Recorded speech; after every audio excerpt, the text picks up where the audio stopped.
What's going on? What's going on? It's your brother outside the cube, and yes, we are back. We are back. We are back.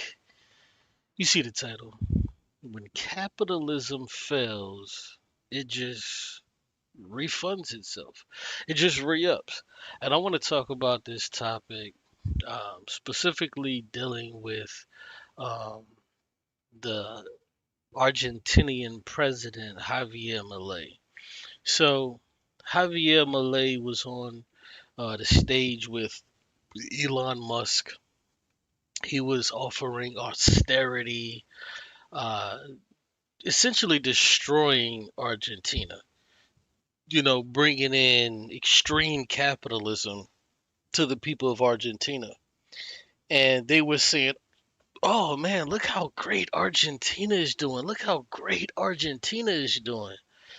And even myself, when I began to read some of those things, I was like, hold on, what the hell is going on? What's really happening over there? Something something has to be up. Sure enough, 9 months later, everything is falling and crumbling to the goddamn ground. So what you have is you have Argentina failing under capitalism as capitalism always fails, but it gets bailed out. So capitalists will lead you to believe that, well, socialism doesn't work because of X, Y, or Z. But what they won't tell you and what they won't be honest about is capitalism always fails. Not sometimes, not a few times, not maybe here or there. It always fails and it has to be bailed out every single solitary time. It has to be bailed out. So Javier Milei in Argentina, there, the, Donald Trump ran on a America First campaign. That was his campaign, America First. Now we see he's giving money still to Ukraine, just like previous presidents were. He's still giving money over to Israel, just like previous presidents were. And now he's giving money to bail out Javier Milei in their stringent capitalist policies to bail out Argentina. To bail out Argentina. Isn't this crazy? It's so crazy. So check this out, and we're going to get into it a little bit more. The Trump administration plans a massive bailout for Javier Milei after he crashes the economy of Argentina. How is this America First? America First by using your taxpayer money to bail out another capitalist shithole. Notice how Donald Trump... Yes, he's right. Another capitalist shithole. Javier Milei was over in America giving the chainsaw on stage to Elon Musk. Said, "Hey, capitalism, this is so great." He practiced austerity to the 10th degree over there. He purged, he wiped out every social program that they had over there in Argentina just to build up his capitalist wet fucking dream, only for it to fail and fall like a ton of bricks on his goddamn head. And what happens? Us as Americans who don't have health care, who don't have free schooling like everybody else in the fucking world, we have to now pay for this shit. We now have to subsidize Argentinians and their government because they are now failing. We have to now pay this shit. You mean the same people that we're getting all of this shit taken from us when it comes to social services? We're getting everything. They're attempting to strip everything from us. The same way Javier Milei did in Argentina. You mean to tell me that we now have to subsidize their fucking life? It's crazy. is doing nothing to bail out the American people, but he's using taxpayer money to bail out his capitalist friends. No bailout for Americans suffering from medical debt. No bailout for Americans suffering for student loans. Instead, they are bailing out Javier Milei in order to protect their ideological project. Remember when Elon Musk and a bunch of tech bros pretended that Javier Milei was an economic genius because he... Oh yeah, he was such a genius. We saw the stock market, all of their stocks was going up. Now everything is going the fuck down. Why is that?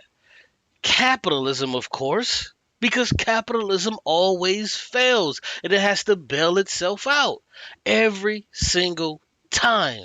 He hated poor people and wanted to implement austerity. Meanwhile, this dipshit libertarian completely crashed the Argentinian economy in record time. Just another example of how libertarianism has never worked in practice. Isn't it interesting how the ruling class in the West sanction and overthrow socialist countries in order to convince you that socialism doesn't work?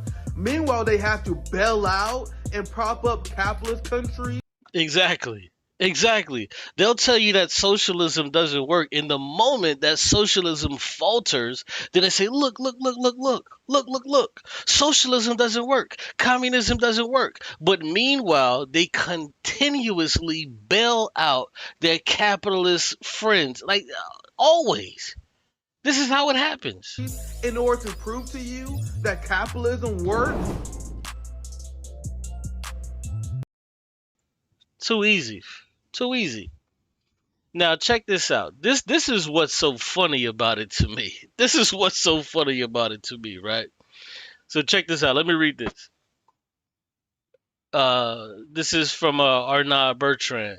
It says here, this is legit hilarious. According to the United States Secretary of Agriculture herself, Trump's bailout of Argentina means that the U.S. taxpayers are now effectively subsidizing Argentinian soybean exports to China. Pay attention. Pay attention, because we're talking about soybean exports. Pay attention. The very market American farmers have been shut out of. All the funnier when you consider that one of the key objectives of the bailout is presumably to prevent Argentina, one of United States' only friendly governments left in South America, from moving closer to China. And instead, it's effectively funding the exact opposite outcome. So let's take a picture. Let's look at this. What does it say? Finally, just a heads up, I'm getting more intel, but this is highly unfortunate. We bailed out Argentina yesterday, and in return, Argentina's removed their export tariffs on grains, reducing their price, and sold a bunch of soybeans to China. The same shit that Donald Trump is trying to not do, and increasing the tariffs on China for soybeans. It makes no fucking sense. So basically, what happened is we bailed out Argentina, and then Argentina backdoored fucking Trump. Backdoored his dumbass. You want to know why they did that? It's because they understood, yo, we cannot continue this. We need to be able to make money. We need to be able to make money. So Argentina was like, man, fuck this shit. Fuck this shit. At a time when we would normally be selling to China, soy prices dropping further because of it.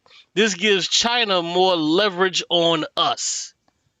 Oh my God. Look at this. It did a motherfucker just got this shit open for people to take pictures of. Oh, yo, this administration is a fucking joke. It's a fucking joke. If you didn't think it was a joke, pay attention. It's a goddamn joke. Check this out.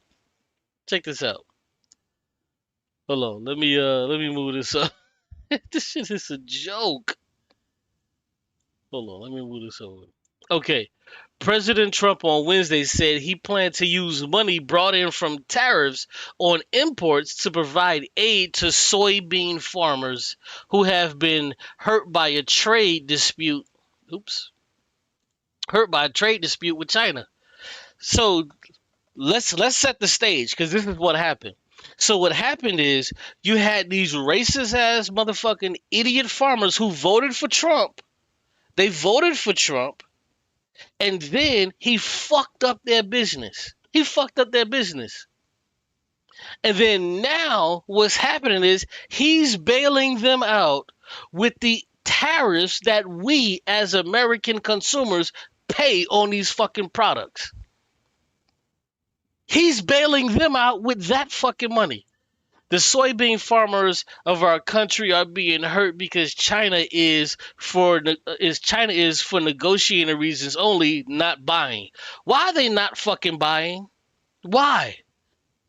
Trump posted on Truth Social, "We've made so much money on tariffs that we're going to take a small portion of that money and help our farmers." So what does that tell you? That tells you that the farmers, they double dipped. The farmers double dipped. So they were able to be racist. They voted for Donald Trump. Their businesses failed. And now all of the money that we've fucking been paying into these goddamn tariffs, because everything is going up, all of the money that we've paid for these fucking tariffs, the farmers now get to get this fucking money. Instead of, they could have just not fucking voted for Trump and not even been in this situation from the fucking beginning. They wouldn't have had to been in this situation from the beginning, but they voted for Trump, and then here we are. Farmers of crops like soybeans and corn have had difficulties selling their harvest and have grappled with rising prices for supplies like fertilizer. You fucking think? You think? You're in a goddamn trade war with the world. Of course they're gonna have a hard time and difficulty. The U.S. has in the past been the number one supplier of soybeans to China, but China recently purchased a massive soybean crop from Argentina, just like what I just showed you. So instead of listen, pay attention, pay very close attention. So instead of America selling those soybeans to China, they got it from Argentina. They just got the soybeans from Argentina, when normally they would just get it from America. So instead, what we did is we paid China to take the fucking soybeans from. We literally paid China to take the fucking soybeans from Argentina instead of us just selling it to them. Donald Trump is a fucking idiot. If you didn't know, you have to know by now. You have to know by now. We essentially paid China to take these fucking soybeans off of Argentina, when we could have just been selling them and making a damn money. But no, but no, but no. Donald Trump felt that he had to make a statement. He felt that he was doing something. But he left his fucking people in America on stuck, and then funded the people of Argentina. Stupid, stupid, stupid, stupid, stupid.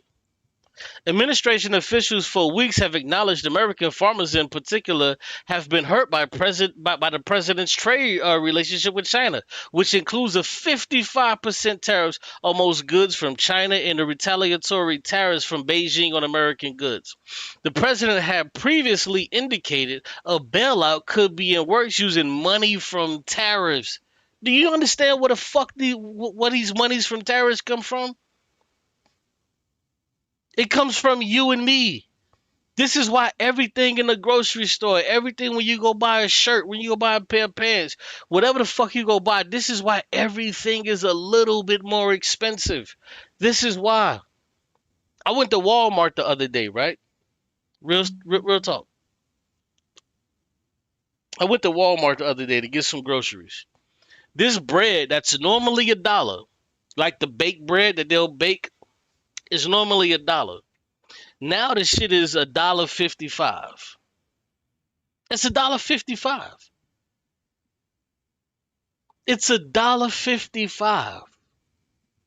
How did the regular bread that was $1 flat? It was $1 flat, not 99 cents, not 101. It was $1 flat. Now this shit is $1.55. And this hurts our economy and our pockets of the American people so much that you have other companies who aren't even being affected by this shit. They begin to raise their prices. Companies who aren't even affected by this shit, by the tariffs, they raise their prices. Remember in the pandemic, right? Remember in the pandemic when niggas was charging like $100 for a goddamn shape up? And you was like, what the fuck is going on? Niggas are charging $100 for a shape up?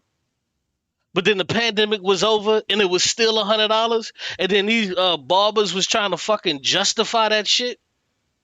Nigga, you ain't finna justify no motherfucking $100 haircut, nigga. Niggas was letting you get away with this shit during the pandemic. This is what other companies are doing. It's blood in the water, so they're like, fuck it, we just gonna raise our shit too. Fuck it. What's the worst that can happen? Nigga, you still want our shit, so you gonna pay for it. And it's such a sad thing, man. It's really such a sad thing that here in America we have a predatory nature when it comes to the businesses here, even when it comes to our government. It's so predatory, and it's a shame that we have to deal with this shit. Though he has not offered details on how much money will be directed or how it will be distributed, we're going to take some of that tariff money we made, quote, we're going to give it to our farmers who are for a little while going to be hurt until it kicks in. The tariffs kick in to their benefits, Trump said last week. Now, I played this video for y'all. Of this white woman who was explaining this shit. She was trying to explain this shit about the goddamn farmers. Let me just play a little bit of this again so you can refamiliarize, and if you haven't heard it, check it out. Hi, I am a farmer, and something we may have been hearing a lot from farmers is we're having a big emergency financially because of the tariffs and the trade war. And something I keep hearing is we were lied to. We didn't think Trump would do this. So as someone who is a farmer and was a farmer during the Trump 2024 election cycle, in fact, I was running for office as Commissioner of Agriculture in my home state of North Carolina. Let me tell you what the conversation in agriculture was actually like. I can't recall anybody who actually thought Trump wasn't going to start a trade war. What do you mean we were lied to? Everyone knew this was going to happen. Because for one thing, he was running on starting a trade war with China again. And for another, he already did it once. Everybody knew this was going to happen. Everybody in agriculture knew this was going to happen. And they all knew it was going to happen. They all knew that there was going to be a labor shortage, but they were hedging their bets on, well, maybe he won't send all of the illegals back and we can still get those tax cuts. This is where they were hedging their bets. They was like, okay, Donald Trump is running on getting the illegals out, but hopefully, well, Donald Trump is running on getting the illegals out and giving us tax breaks. So hopefully we could get the tax breaks and he could also leave our illegals alone. This is what the farmers were thinking. But what actually happened is they didn't get any tax breaks initially until today. And he got rid of their fucking labor force. So they were hoping that Donald Trump wouldn't get rid of their labor force and they would still get those tax breaks. So they got the tax breaks, but the tax breaks doesn't help when you don't have the labor force to pick and grow your food so you can make any goddamn money. And as someone who's a farmer and, not necessarily aligned politically with most farmers, I found that kind of confusing, just like most people do. Oh, I should mention, yeah, in 2024, I was running as a Democrat, right? So I was talking with farmers and I was talking about politics with people. Everybody knew Trump was going to start a trade war because he ran on that. He campaigned on that and he already did it once. Everybody knew he was going to do this. Now, and what? He already did it once? Yo, hit the like button. Hit the like button real quick. We got 11 people in here. We could at least get 5 likes. Appreciate y'all. Let's go. Now, like most people, I thought, this is insane. How are farmers whose job depends on exports going to support a guy who is promising to destroy their business? I got an opportunity to sit down with the farm lobbyist, and credit to him, he did actually sit down with me because I was running as a Democrat. A lot of farm spokespeople just wouldn't. And I asked him point blank, I said, hey, we all know this is going to happen. We all know this is his plan to start a trade war that is going to hurt your businesses just like it did last time. We all know this, right? And he said, yep, yeah, we know. And I said, then explain to me why we're supporting this guy. Make it make sense to me. I said, explain it to me like I'm 5, because, I am a Democrat, so you'll have no trouble speaking to me like I'm 5. So let's start with that. And he said, listen, we understand there's some risks with being part of the Trump coalition. We understand there's some risks to us. But we also understand that there are going to be some benefits. And he wouldn't elaborate beyond that. But let's unpack this just a minute. What kind of Peace. What's going on, Salia Ben Yah? Peace, brother. benefits could that have meant, right? What kind of benefits could people have been looking forward to that might have made up for the fact that we're about to start a trade war? And everybody knew it. Well, first off, last time Trump did this, he just gave farmers a lot of free money. So I'm sure people assume that would happen again. And we'll get back to that in a second because it's Thursday, the 11th of September. That hasn't happened yet. Let's talk about what else Trump has done for farmers. He did make it easier to do slavery on farms and get away with it. And I don't even mean 13th Amendment, which is already technically legal. I mean, he made it easier to bring in H-2A workers and treat them like trash. Okay, he made it So he made it easier for seasonal workers to come over because as quiet as it's kept, and a lot of these racist motherfuckers don't want to talk about it.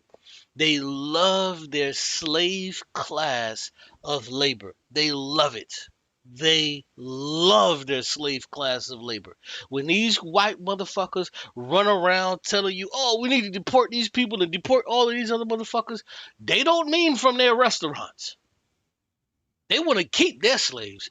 They're not talking about from their restaurants. They're not talking about from their farms. They're not talking about from their hotels. They're talking about these other motherfuckers. They know the people that they got working for them under the table. They know that they paying these motherfuckers minimum wage. A little bit of nothing, $7.25. They want to keep their workers. They want to keep their workers. easier to do that. There were some reforms to the H-2A system in 2024 because we found that a lot of people were abusing it and enslaving workers, keeping them trapped in this country, keeping them from leaving, threatening their families to force them to work harder and not. And the same thing happens with the H2 with the same H1 visa, H1B visa people. Same thing happens to them. These tech companies get these people from over in India and all of these other places. They bring them over here to work at a rate, and then they'll give them 50 cents, $1 a year. Meanwhile, an American is finna look at that shit like, what the fuck is a dollar a year? How the hell you start me off making 80,000, and in 10 years I'm only making 90,000? Hell no. Nah. An American person is gonna revolt. But these people that come from these other countries, they're not gonna revolt. You wanna know why? It's because they don't want to get sent back. So they're not even gonna open up their motherfucking lip to say a damn word. Because they know that they can get sent back. This is slavery, y'all. Paying them enough. If that's not slavery, what is? So he did that. Trump did that for farmers. He made it easier to keep people in bondage. So that's a benefit. There was, of course, the big, beautiful bill that had lots and lots of tax breaks, which farmers are really interested in because folks don't realize this, but farmers are actually quite wealthy. The majority of small family farmers at this point in U.S. history are millionaires. Most farmers are millionaires. Most farmers are millionaires. Pay the fuck attention. Family farmers are millionaires. So this is a group of people, farmers, who are very, very interested in tax breaks because they have a lot of estate and a lot of property. And see, this is what they thought. This is what they were hoping. Because when president candidates go on the campaign trail, they lie their ass off all the fucking time. And they don't do a lot of stuff that they say that they're going to do. So the farmers were hoping, damn, if I vote for Trump, we can get these tax breaks. Because he said he's going to give them tax breaks, but he also said he's going to send the illegals away. So these farmers were hoping that they can get the tax breaks, but he would chill out on that getting rid of the illegal shit. They was hoping that they can swim in the swimming pool and still take a shit in it too. They were hoping that this would happen, but no, Trump did both. He's trying to get rid of the goddamn illegals, and he gave them tax breaks. So they're like, fuck, tax breaks are cool, but what are we gonna do with tax breaks if we can't even get anything from our yield? To think about tax-wise. This is something that kind of drives me nuts. As someone who came up in agriculture as a farm worker, working for farmers, people keep saying, but farmers are working class. They're voting against their working class interests. When will they wake up? Never, because they're not working class. We've had the numbers on this for decades. The USDA's had data on this for years. Farmers are not working class, bro. They're not working class. They're not working poor. These are very rich fucking people. These are very rich people who own hundreds of acres of land. Most time when a person thinks of a farmer, they don't think of a farmer or a family that has hundreds or even hundreds of thousands of fucking acres of land. They're not thinking of that type of shit. They're thinking of some fucking dude that wakes up in the morning and he gets on some kind of machine and he's baling hay or getting these niggas ain't doing none of that shit. They ain't doing none of that shit.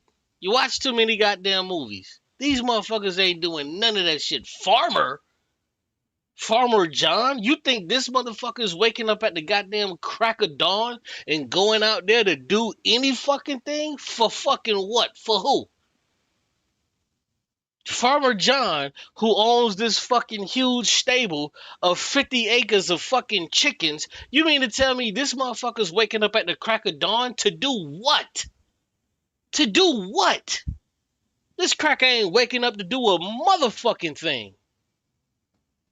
Only thing he's doing is waking up probably about like 2, 3 in the morning to count his motherfucking money to make sure that the people that was there that was supposed to show up showed up. That's it. And count fucking money. Farmers are rich, nigga. On the internet where you could just look it up. No one's ever bothered to look. We just assumed farmers were working class because, I don't know, big trucks. Because those are cheap. Yeah. I don't know why people think farmers are working class. Land and Right, motherfuckers got all of this heavy equipment, got fucking 10 of these motherfucking $200,000 John Deere machines, but these niggas are poor working class farmers. So you mean to tell me these motherfuckers is down there in the trenches, doing the shit with the what's it called, the cows and squeezing it? Nigga, no. They got machines they hook up these motherfucking cows to, and that shit costs like $200,000-$300,000 to get one of them goddamn machines. Nigga, they get the milk from these goddamn cows for about 2 months. After that, they shoot their ass in the motherfucking head with a goddamn rubber ball. The goddamn cow go unconscious, and they chop that bitch up for hamburgers and hot dogs. Nigga, that's how that shit fucking work out. Oh yeah, the farmer, he's going out there, Farmer John, he's going out there and giving the pig slop. Oh, Farmer John, he's going out there with the cows and that what? Are you fucking crazy? Farmer John ain't doing none of that shit. That cracker's sitting back counting money, nigga. Count money. tractors and trucks ain't cheap. It's not that complicated. These motherfuckers got 10, 15, because when you have that many acres of land, then you got to have a lot of people that work for you. To go out there and get that yield, nigga, you got to have a lot of people that work for you. Nigga, you ever seen a goddamn ride-on lawnmower? Get you some shit that can actually fucking go out there and get that corn. Go out there and get them apples and separate all of this shit. Nigga, y'all don't watch that shit on TV before. The machines and shit these motherfuckers got, and how smart and intelligent these motherfucking machines are, that can separate a good apple from a bad apple, a good plum from a bad plum, a good orange from a bad orange. And you think that shit costs what, 20, 30? What? That shit costs $200-$300 motherfucking dollars, and these niggas got about 10, 15 of them. And they harvesting all of that shit. Eating good. We had a century where, yeah, the smallest, poorest family farms are getting pushed out. Well, what happens after a century of that? Who's left? It's not poor people, is it? So anyway, that's another big benefit that farmers got from Trump is big tax breaks. That big, beautiful bill also had, was it 52 billion? Yeah, because in that big, beautiful bill, you got hundreds of billions of dollars that went to who? Millionaires and billionaires. And guess what? These farmers are millionaires and billionaires, and that's who the fuck the money went to. Of course. Here, let me pull it up. I'm gonna let this play, but I'm gonna show you about this fucking big, beautiful bill that these crazy goddamn Republicans voted for. It's fucking crazy. Like, how the fuck are you just a cog, a wheel in the goddamn system, and you voting for this shit? in additional free money for farmers. But of course, that's not enough. They're expecting other bailouts to come after that. And that has not been available so far. So everybody's starting to sweat just a little bit. Shoot, what else was there? Oh, yeah, environmental regulations. Yeah, environmental regulations was another thing they didn't like very much. And looks like those are not happening so much anymore either. So when people tell you, as farmers, we were lied to, that is absolutely not the case. We all knew what was coming. I thought we all knew this was the bargain we were driving. So when people come up and say now, oh, we were lied to, by what, your own eyes? You didn't notice last time you did this? What do you mean you were lied to? To genuinely think you were lied to, I think at this point you had to have wanted to be lied to. And that's not being lied to anymore. That's participating in a little group LARP activity. This we were lied to thing is just real interesting to watch, because if you were there, you know, no, we were not lied to. We all knew this was going to happen, and people just assumed that free money would be there. Let's wrap up this free money conversation. In Trump's first term, he started trade wars that destroyed a lot of farmer sales, but he made it up to them by giving out free money. And I think people just assumed that would happen the second time around. Last time he was president, he still needed to get elected again. This time, it's a second term. So either we follow the Constitution and he can't run for president again, or we just throw all of that away. And then he doesn't really need votes so much anymore because we're not really doing the Constitution anyway. So yeah, he courted farmers in 2024 because he needed them. And now that he's in power, he doesn't need farmers anymore. He doesn't need us anymore. It's as simple as that. I mean, this is a guy who got kind of famous for stiffing his contractors. He doesn't need us anymore. And here in agriculture, I thought we all knew that story about free milk and a cow. And he's got the milk.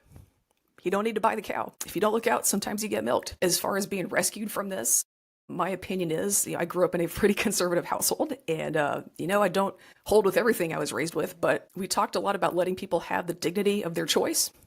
People are grown-ups. They should understand the choices that they're making with all the information available to us, and especially grown adults with a good amount of wealth.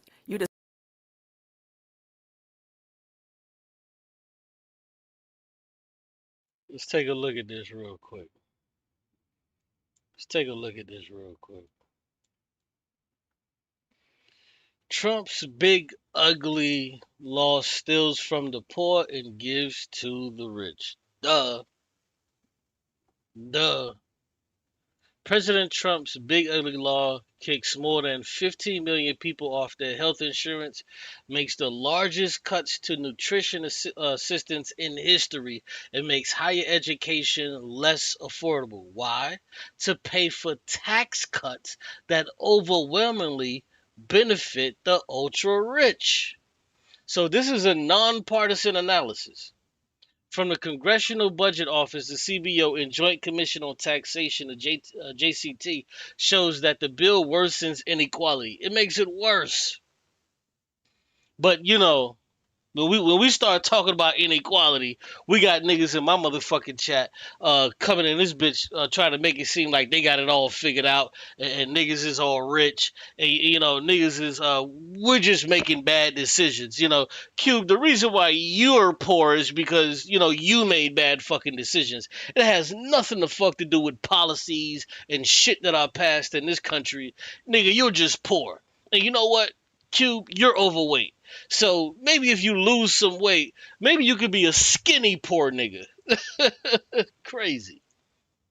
Gives the ultra rich a historic tax break. It makes working people worse off. Adding insult to injury, when including the cost of debt service, CBO finds that this bill adds over $1 trillion to the national debt. Let's take a look. Families already struggling to make ends meet lose the most. You mean the poor gets poor? Is that what you mean? Of course, this is fucking America. America, duh. Households in the lowest income decile making $24,000 a year or less lose about $1,200 a year, and that number is actually exacerbated when you look into the trade war and the tariffs that this motherfucker got going on. So that number actually could balloon to $2,200 a year, mostly due to deep cuts to Medicaid and food assistance. That amounts to over 3% of their total income, a devastating hit for people who can afford it the least. Everyone in the bottom 20% of the income distribution, or those making less than 43,000 a year, will see a net decline in household resources. Middle class families get next to nothing. For those in the fifth and sixth decile, or the middle of the distribution, they will experience a resource gain of only 0.8 to 1%. That is barely enough to keep up with costs due to President Trump's reckless actions. Let's continue. The ultra rich get a windfall. The ultra rich get a windfall. Families making over $700,000 a year will see a $13,600 boost, almost entirely from tax cuts. That figure doesn't even count the massive estate tax giveaways for the ultra rich. JCT separately estimated the distribution effects of the tax provisions in the bill. They found that working class people get no tax cut, and in some cases, a tax increase, while the ultra rich get tens of thousands of tax cuts a year specifically. Let's get into the specifics. An average household making less than $15,000 a year, this is your ultra poor, will see a tax increase of over 9%. So the ultra poor are being taxed more by almost 10%.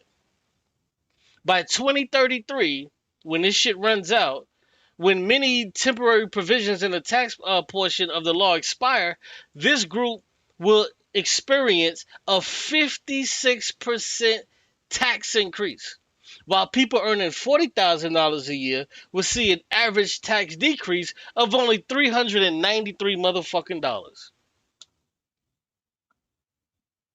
If you're making over $40,000, if you in that bracket, nigga, you ain't gonna do shit but save $393 worth a few weeks of groceries, which, if we understand what it's gonna be, nigga, that's a bag of groceries, nigga. $393? Nigga, that's a bag of groceries, nigga. That's some motherfucking tomatoes, some Hot Pockets, and some salmon. People making over $1 million a year will see their taxes go down by $97,000. So motherfuckers that are making over $1 million a year, they pay $97,000 less. These are your millionaires. These are your motherfuckers that are making over $1 million a year. Their taxes go down. Meanwhile, the poorest of the poor, our shit goes up 9% and 56%. Are you kidding me? Oh, maybe you don't hear me. In 2017, Trump and Republicans passed the so-called Tax Cuts and Job Act, a historically bad bill which increased the deficit by $2 trillion. That bill gave massive handouts to who? The ultra-rich. But the big, beautiful bill, they call it the big, ugly law, makes the 2017 tax breaks for the richest few look small by comparison, while exploding the deficit by more than twice as much. The TCJA gave people making over $500,000 a year an average tax cut of $30,000 the first year after enactment. Remember when Donald Trump first got in office, and then you had all of these fucking niggas talking about, well, I saved money. Nigga, you ain't saved no fucking money. You had niggas working at Popeyes selling hamburgers and hot dogs talking about something they saved money. Bitch, you ain't saved no fucking money. Donald Trump was saying, well, there's going to be more money that you're going to be saving. He wasn't talking to you. He wasn't talking to the nigga that was working at fucking Popeyes. He wasn't talking to you, nigga. That's why you voted for the dummy. Nigga, y'all sound crazy. By comparison, the big ugly law will give people making over $500,000 a tax cut of $47,000 in the first year alone. The TCJA transferred a total of $36.9 billion to people. Pay the fuck attention. The TCGA transferred a total of $36.9 billion to people making over $1 million a year in just the first year after the bill was enacted. So what this is telling you, in his first iteration, his first go around from 2016 to 2020, he gave $36.9 billion that he could have given to the poor people. He gave that to the motherfuckers that was already making $1 million a year. He spread 37 mil, excuse me, he spread $37 billion amongst the motherfuckers that was already making $1 million a year. He spread that amongst them. Now this motherfucker trying to take your Section 8, your WIC, and all of this other dumb shit. But in his first term, he took $37 billion and spread it amongst the richest motherfuckers that's already out here. This is what he did from 16 to 2020.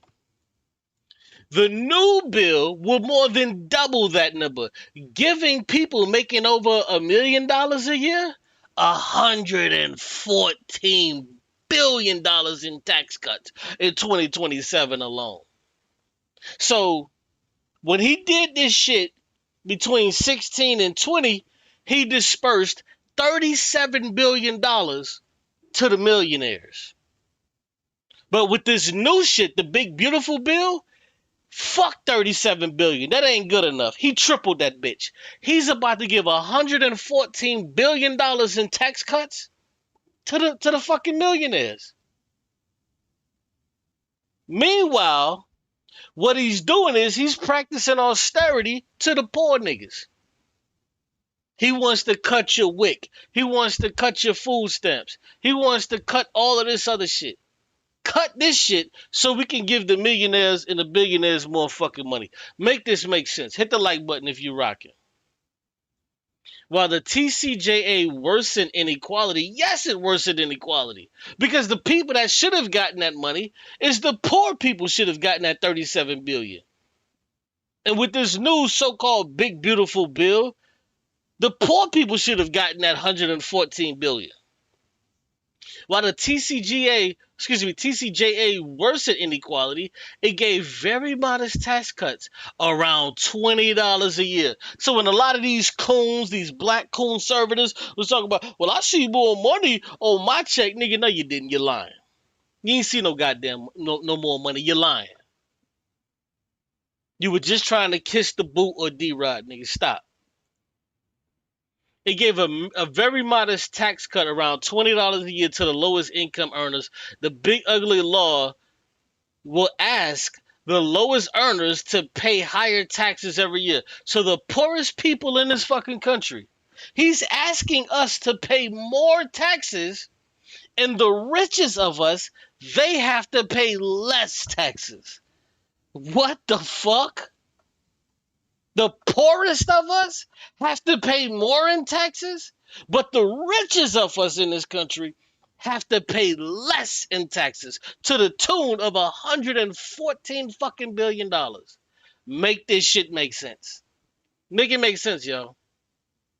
And if you voted for Trump, we can have the conversation. Because this bill is coupled with what? Draconian spending cuts that intentionally target working Americans. The term for that, there's actually a term for that. On net, the bill is even crueler and more unequal than what he passed initially with the TCJA. This is sad, bruh. This is sad. Niggas is sitting around like, oh man, I voted for Trump. This is what you voted for, bro. To make the poor poorer and the rich richer. This is what the fuck you voted for. This is what the fuck you niggas voted for, bro. Why the fuck would Donald Trump just think about it? Why would Donald Trump have people in his family that are all of the people in his family are these types of earners that make more? than $1 million. Of course he wants to give them tax cuts. Of course he wants to give tax cuts to the people that put $1 million into his coffers. Of course he wants to do that. And he not only gives them tax cuts, he gives it to them in droves. What are we talking about? How come you guys don't see this shit? What's going on?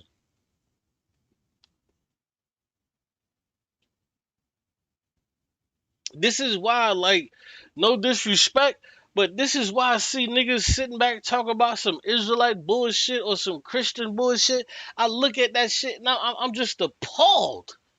I'm like, where the fuck is there time for niggas to be talking about if they're an Israelite or not when this type of shit is going the fuck on? But see, I'm washing my hands with the shit. I'm washing my hands with it because I understand that nothing is going to change in this country until the poor and downtrodden are so poor and downtrodden to where they have to rise up. That's why I'm moving to China.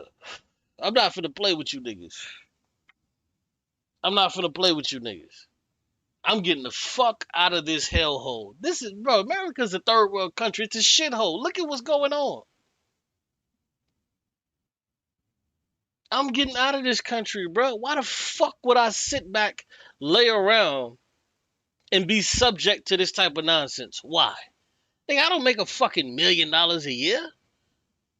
I don't make $500,000 a year. But these niggas is the ones that are getting tax cuts.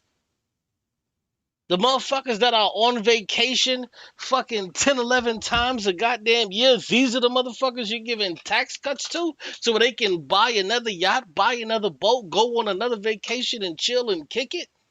Those are the people you're getting tax cuts to? You're giving tax cuts to these people? Meanwhile, the homeless, the poor, the working poor, we get fucking nothing. We get told, hey, you made a bad decision in life. Hey, you know what? Maybe you should study coding. You fucked up in your life. But he's just giving this shit away to these rich motherfuckers. Just giving it away. But if you work at McDonald's or Burger King, you get told, hey, you fucked up your life by working here and you made bad decisions in your life. But these motherfuckers, they get tax cuts to assist them in continuing the lifestyle that they want to live. They get tax cuts. But you get nothing. Capitalism fails and it just funds itself, refunds itself, and just re-ups. It just re-ups every fucking time. And guess who has to pay for that shit? The homeless, the immigrants, the illegals, the poor, the working poor. Nigga, we gotta pay for this shit. We gotta pay for these motherfuckers' lifestyle. And then you know what they turn around and say? They say, oh, well, if you really understood economics, you would understand that, actually the rich, that they do pay, a lot in the taxes. Bullshit. Bullshit. What do you mean? The rich pay their fair share in taxes. If the rich paid their fair share in taxes, we wouldn't have an issue with having free healthcare. Or free college and university. We wouldn't have an issue with that. Jeff Bezos makes $1 billion a motherfucking day. Excuse me, a week. The fuck are you talking about? You mean to tell me if we limited Jeff Bezos to maybe $1 million a fucking week, there's 365 of these bitches. You mean to tell me if we limited Jeff Bezos to $1 million a fucking week instead of $1 billion, we wouldn't be able to do more with that fucking money? And even so, they're sending half of this shit over to goddamn Israel. They're sending the other half. They're sending a portion of this shit to Israel. They're sending another portion of this shit over the goddamn Ukraine. Now they're sending the shit over the goddamn Argentina. The fuck is going on? How, how and why are we the last people in line to get any fucking thing? Nigga, we can't even talk about fucking reparations. Reparations? We can't even talk about that shit. At this point, shit, with reparations, I'd just be okay with free healthcare and fucking free college and university and say fuck it and just count my losses and go with that. But at this point, AI is taking over to where college and university won't mean a fucking thing. I was looking for a new job yesterday. I'm looking around. You got a job that's $20 a fucking hour. Looking for a nigga with a fucking bachelor's degree. You gotta have a fucking bachelor's degree in this country to make $20 a fucking hour. $20 an hour. You gotta have a bachelor's fucking degree. This country's fucked. It's it's fucked. I remember back in the day, people would be like, "Yo, go to school, go to college, get a degree, get a good education." Now that shit don't mean nothing for nothing. To make $20 an hour, you have to have a fucking bachelor's degree.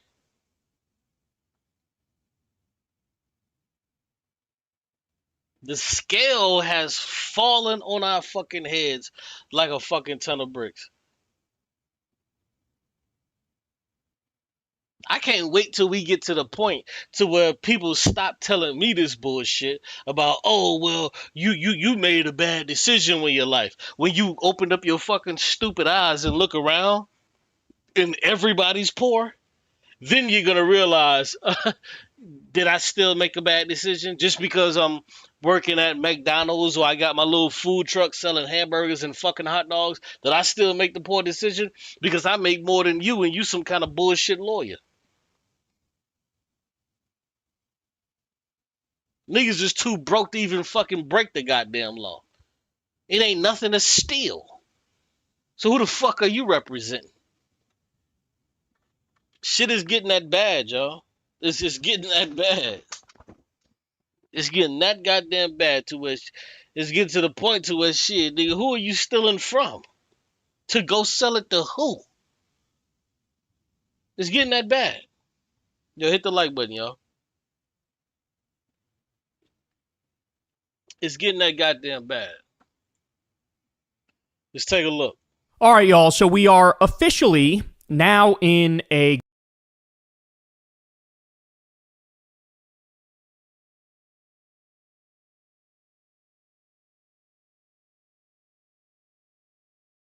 Yeah, I was saying, hopefully that wasn't too loud for y'all, because that shit was screaming in my damn ear. Um, but let me say this too, man, before I play this video, and I want y'all to hear this.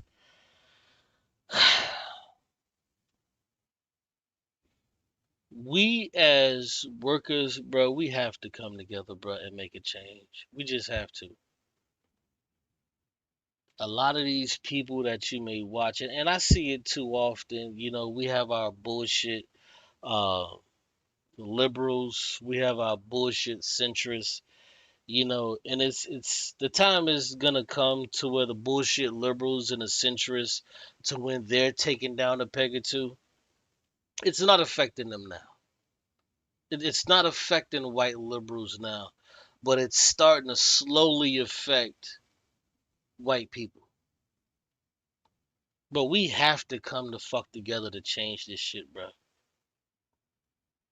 Cause I don't know about you, but I'm tired of being fucking poor.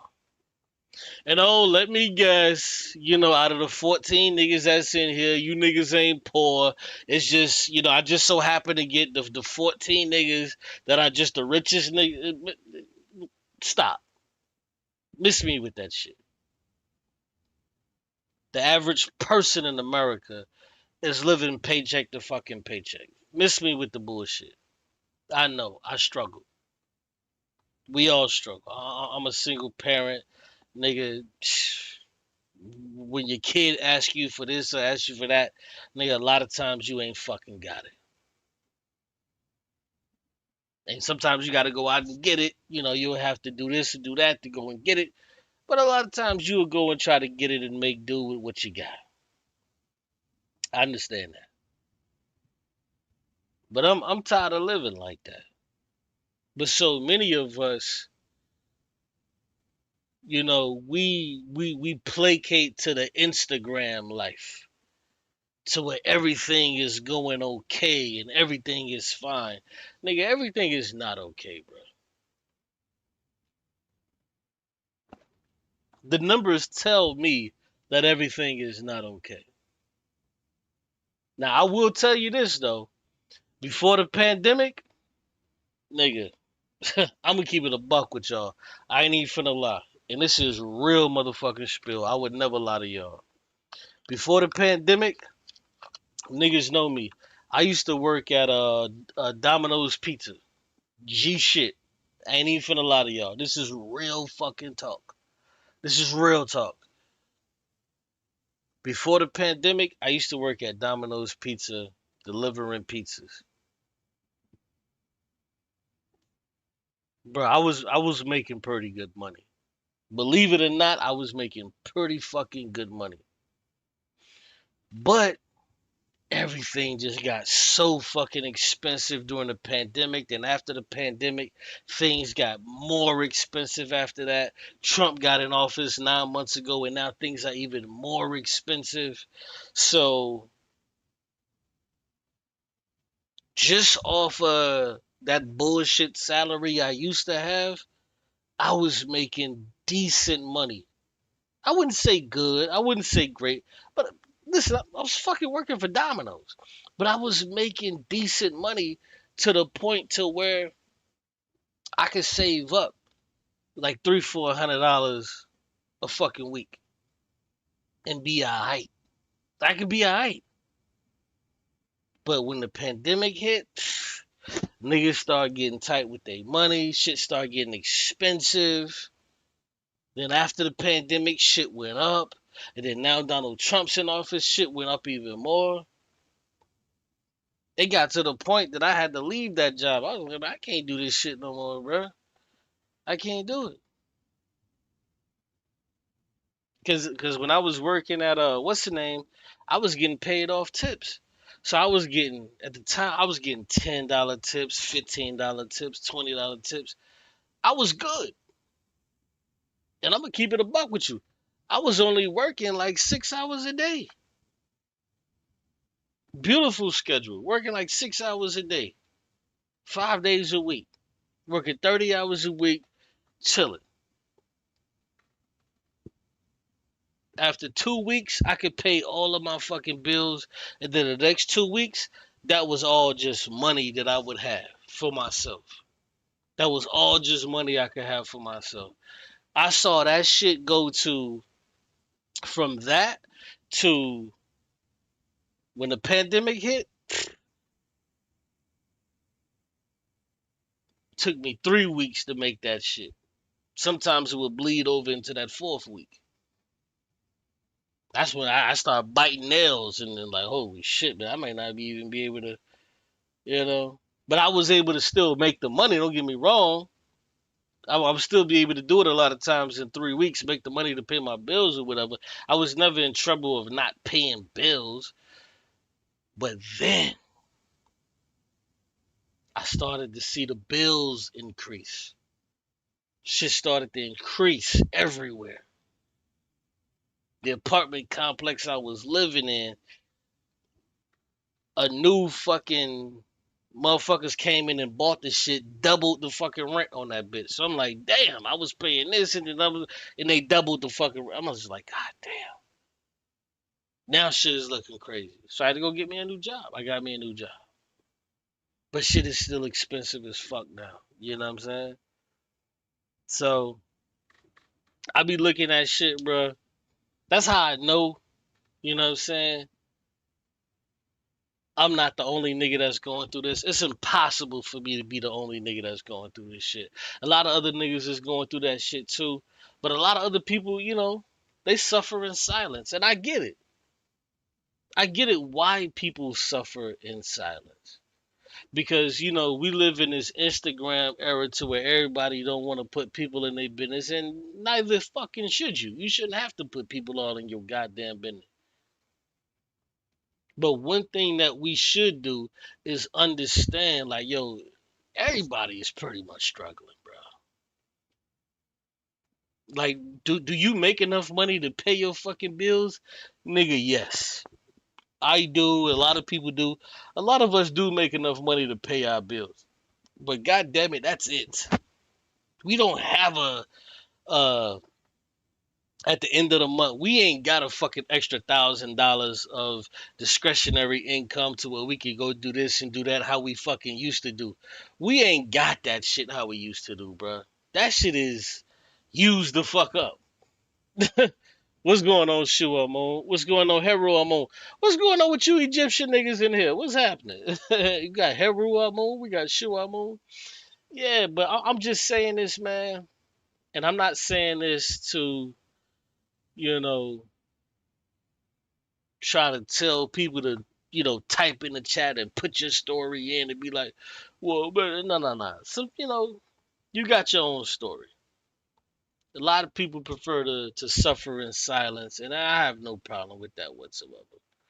Whatsoever, man. Because, not everybody want people in their business. But I know the numbers and I understand what's happening. And I also understand that this happens more so to black people. And I also understand that there's more black people that frequent my channel than white people. These are just the facts. Just by way of the things that I talk about. Because you can't be no fucking nigga saying the shit that I'm saying. And you gotta, right now it's 14 people in the chat. There's no way it's 14 white people in this bitch. Maybe it's one or two white people. And if it is, I appreciate them. But it just is what it is. And I'm not mad at nobody. But we have to come together. We have to figure this shit out, man. And I got the plan. And I'm telling y'all, man, we have to move a different fucking way. It's not about being no fucking fake black Hebrew Israelite. It's not about no Egyptian shit. These niggas never had to deal with that shit. We can't use what niggas did 2 and 3 and 4 fucking thousand years ago to figure out this shit in front of us. We can't do it. Amun Ra or Horus or whoever the fuck you want to call him never had to deal with a fucking Donald Trump. They never had to deal with it. So put that shit in the fucking garbage. I don't want niggas telling me, well, in the Book of the Dead, chapter 6, verse 4, man, fuck all of that. Put that shit in the fucking garbage and let's deal with real life today. Today, let's deal with real life. Niggas play this game with, history and this and this and that when niggas got time. Nigga, we ain't got time to deal with that shit. That's some shit you do when you trying to have fucking fun. When you go on vacation. You can talk about Amun Ra or Mental Hotep and that. Nigga, we ain't got fucking time to talk about that fucking bullshit. About who was an Israelite and, man, fuck all of that, bro. Specifically the Negro. We ain't got time for all of that shit, bro. And me personally, I don't give a fuck. I'm just gonna keep it a buck with y'all, bro. I know it may sound harsh, and abrasive hearing it like that, and I wish I had another delivery, but I actually don't. And I'm not gonna rack my brain trying to find another delivery because I don't give enough of a fuck to try to make niggas feel good when I'm telling niggas what time it is. Oh yeah, Christians is always finna tell you some bullshit about Jesus coming soon. Yeah, that's always. Sure Moon says we need a common identity that is rooted out of necessity. We can move. Bro, we have it already, bro. G shit, we got it already. It's just that we don't want to use it. We have it already. Explain this, bro. Why did Donald Trump sign legislature that says if you're anti-capitalist, like me, I pretty much can't even call myself a fucking communist anymore. I have to come up with a new name to even call myself because Donald Trump and the government is against communists. Real shit. If that law was enacted, they would be coming to get me tonight. Donald Trump signed the fucking legislature that said that if you are anti fucking capitalist, you are looked at as a goddamn terrorist of the fucking state. And that's how they look at me when I say I'm a communist. So on some real shit, I even gotta fall back on that, calling myself a communist. They'll never know. I may get a knock at the door. Because according to what Donald Trump just signed, nigga, I'm an enemy of the motherfucking state. G shit. I'm just gonna keep it a buck with y'all. If you haven't been paying attention, if you haven't been paying attention. But let me play this video for y'all. Government shutdown. So it started last night. I believe it was at 12 o'clock at night on the dot. And I want to walk. Yeah, the shutdown is crazy, man. Like, yeah, I want to play this video to get into the shutdown. The shutdown is so crazy. And one thing about the shutdown that's so crazy to me is that you just got these weak ass fucking Democrats. And like, this country, man, we are so fucked. We are so screwed in so many ways because our only thing is okay, well, let's see what the Democrats are going to do. Let's see what the Democrats are going to do. We clearly see that the Democrats don't want to do anything to actually help the poor, the homeless, or the working poor do a fucking thing.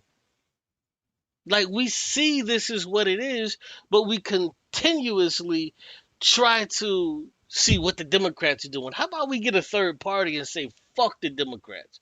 But for some reason, us as Americans, we won't do that shit, bro. We are so, like, in the fog. We're so screwed. Well, let's play it. All right, y'all. So we are officially now in a government shutdown. So it started last night. I believe it was at 12 o'clock at night on the dot.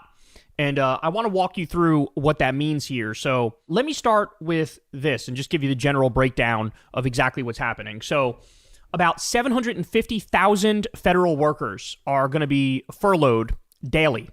750,000. And there are still things that are considered essential that continue. So, for example, a bunch of military stuff, law enforcement stuff, border protection, air traffic control, critical healthcare stuff like the VA, like all that stuff continues. But a lot of stuff stops. So anything that's administrative in the government, anything that's clerical, any support roles, agencies like the Department of Education and Housing and Commerce, about, I think it's like half or so of the CDC and Health and Human Services. So a lot of people are furloughed. Like I said, nearly 1 million people are furloughed. Then there's also, people who still have to work, but then they don't get paid yet. And, in previous shutdowns, it's like... Yeah, they don't get paid yet, but they will get paid. Like, this ain't the first time the government is shut down. Like, these people will get paid. They will get paid. And they got it all sorted out. There was back pay that was given and whatnot. I don't know if I trust this regime to do that. That's the first point. But this was all because they couldn't reach a budget deal. Now, remember, Trump's the president, so the Republicans hold the White House, the Senate, the House of Representatives, and they hold the courts, although that's not pertinent to this conversation. So they control every lever of government, and so this is 100% on them. Now, they need 7 Democratic votes, I believe it is, to get to the 60 votes that's needed for a budget deal. But the way that works in... Hold on, let me play this video real quick. I'm sorry, but I want to play this video real quick and see... I thought I was the... This is the best definition of the shit that I'm talking about. This is the best definition of the shit that I'm talking about. So you have these fucking liberals that have these huge platforms to where they've built their platforms off of talking about Donald Trump every fucking day. Every day. So I want to show y'all something. I want to show y'all something. Oh shit. Oh, I'm tripping. I want to show y'all something. You have these podcasts like this. If you look at their shit, they talk about Trump every fucking day. Trump, Trump, Trump, Trump, Trump, Trump, Trump, Trump, Trump. Like, that's their whole fucking shtick. And I get it. I get it.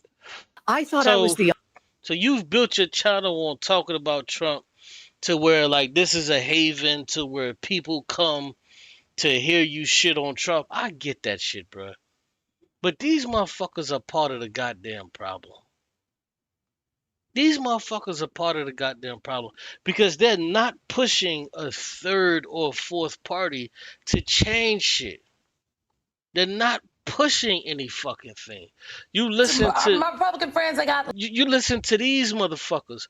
All of these motherfuckers do the same shit. They are not trying to change any fucking thing, bruh. They want Democrats to get back in office so they could just sit back on their ass and not do anything. It's the wildest shit to me. Check this out. only one that was shocked that Democrats aren't fighting back tooth and nail, voting no on everything, raising hell. And let me say this for the news. This is called the I've Had It podcast. I like these women's show. I like their show. Don't get me wrong. They push back on Trump a lot. You know, I get that. But it's not all about pushing back on Trump because the truth of the matter is if Trump wasn't in office, you motherfuckers wouldn't have 1.28 million fucking subscribers. You niggas would still be sitting around that fucking $300,000 range when $300,000 range when I subscribe. You would still be sitting there. But the reason why podcasts and all of these people are blowing up is because everybody going at Trump. Obviously because he's fucking up. But if Kamala Harris would have been in office, these same motherfuckers would be sitting back, not saying a fucking thing. But listen to this shit so you can understand my frustration. Finding vulnerable Republican candidates and bullying them and getting them on course to vote against a fascist regime. So much to my surprise, I was shocked as shit to see Kanks slurring and dementing. So they call Kanks, they call, that's Donald Trump, because they call him Kankles, so they call him Kanks. But see, here's the thing. If this was... See, they got all these pet names and shit for Donald Trump, but what pet names would you have for fucking Kamala Harris is if this fucking inept motherfucker was president? What pet names would you have for her? What would you be saying about her? Because what, especially when it comes to the economy, what the fuck would Kamala Harris be doing that Donald Trump isn't doing? They're both the same. They come from the same tree. Basically echoing the same sentiment. Play the clip. Would be met with fury on the left, but they're sort of giving up, I must be honest with you. They've had it. They've had it with Trump. They've been after me for so many years now. Here we are. Here we are. Come to the White House anytime you'd like. No, they've given up. They're bad, a lot of bad people. And Donald Trump is right. He said, look, I thought this would be a bigger fight, but the Democrats have given up. They've flooded the zone. They've given you bullshit after bullshit after bullshit, and the Democrats show you that they are inept. They're inept. But all over, that's been so popular. It's been very popular. I really thought that we were going to have to sort of fight it through. There's been no fight. There's been no fight. And you know what? He's right. He's exactly right. I thought he would be met with fury on the left. I thought it would be resistance across the board. And see, that's another motherfucking problem that I got. Is because for some reason they think that Democrats are on the fucking left. Miss me with that shit. You niggas are not fucking leftists. If you're a goddamn Democrat, I'm sorry, you're not a leftist. Can there be some Democrats who are leftists? Yes, it's fucking possible. Yes, it's possible. But 99.9% of fucking Democrats, you're not leftists, bro. I don't look at you motherfuckers as leftists. No, there's no policies that you motherfuckers actually uphold that I actually uphold that's on the fucking left. None of that shit is leftism to me. I thought that every U.S. senator would vote no across the board on this clown car of cabinet members that he has proposed. I thought across the board, Hakeem Jeffries and others would not take the bait to honor an unrepentant racist who demeaned Black people every chance he can get in the resolution to honor Charlie Kirk. But instead, they play patty cake with fascists because they're beholden to the same corporations that helped elect this dipshit who, by the Yes, they do play patty cake. The right does play patty cake with these same organizations. And you know who also plays patty cake? The Democrats. They also play patty cake with these motherfuckers. They also play patty cake. I'm not trying to do the no true Scotsman, but goddamn, what are we talking about here? Like, how can you be a leftist and you're in bed with corporations? Kamala Harris? Like, what are we talking about for real? This ain't real. This is not leftism. This is centrism designed for the fucking soccer mom. This ain't real fucking struggle. way is standing there talking to a bunch of military generals. And the day before, Pete Hegseth is saying, we don't want anybody fat in the military. And then they trot out the commander in chief, fat ass Kanks. So that's just all beyond me. But here is the disregard and disrespect that they treat Jeffries and Schumer with. Put this up. So here. Fuck Hakeem Jeffries and Chuck Schumer. These are essentially Democratic locals. Who the fuck are these people? These are losers. These are fucking Democrats. This is why people say left wing, right wing, two wings on the same bird. These motherfuckers, this fucking coon, Hakeem Jeffries, is sitting there with a fucking, and there's a Trump 2028 hat on his fucking desk. On his desk. Knowing that this shit is not possible. These motherfuckers are bending over backwards to not say anything to Donald Trump. Not to do anything to stop Donald fucking Trump. Where's the verbiage? Where are these motherfuckers trying to so-called rally up their fucking... These motherfuckers ain't doing shit. They're Democrats, bruh. Here is Jeffries in the Oval, and they have positioned Trump 2028 hats.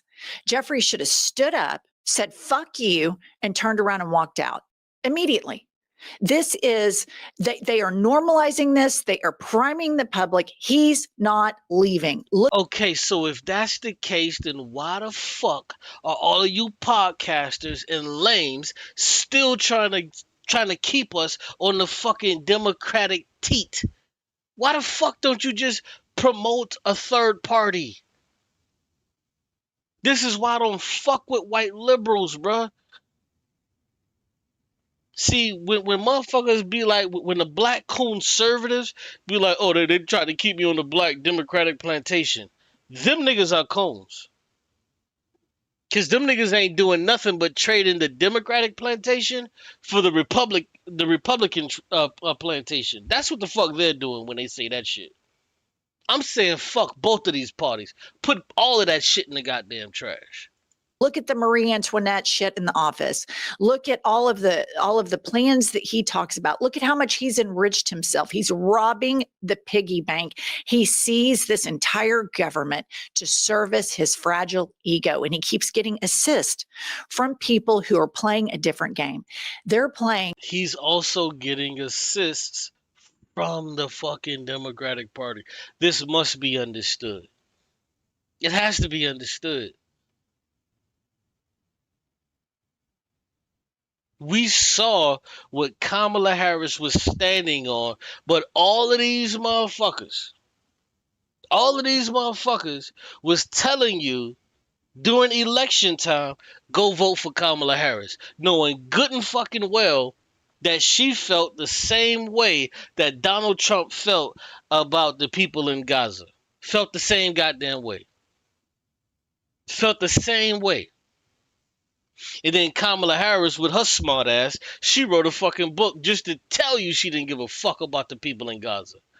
She told you in her book she didn't give a fuck about the people in Gaza. She told you, she said, damn, we saw Netanyahu.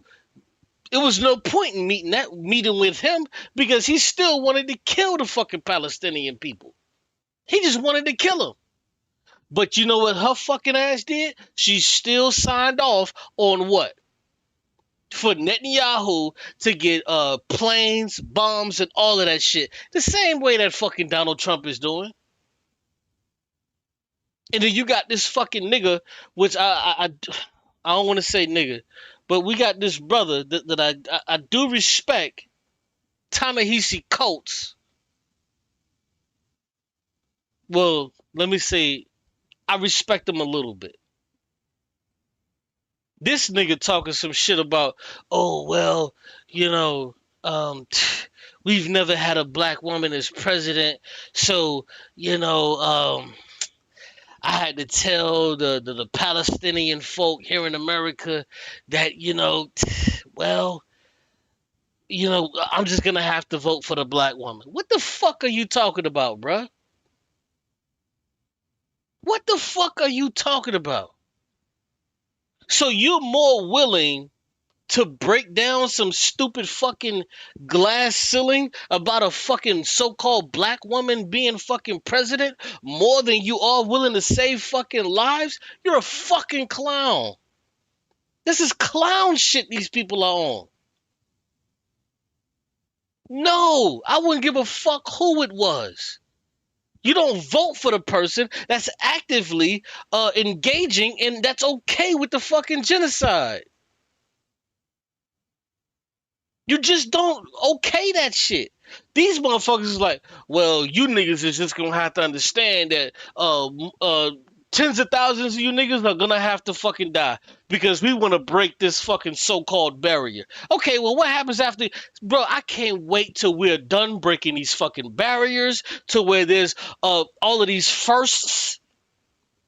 There's a first of this. There's a first nigga that did this. There's a first nigga that did that.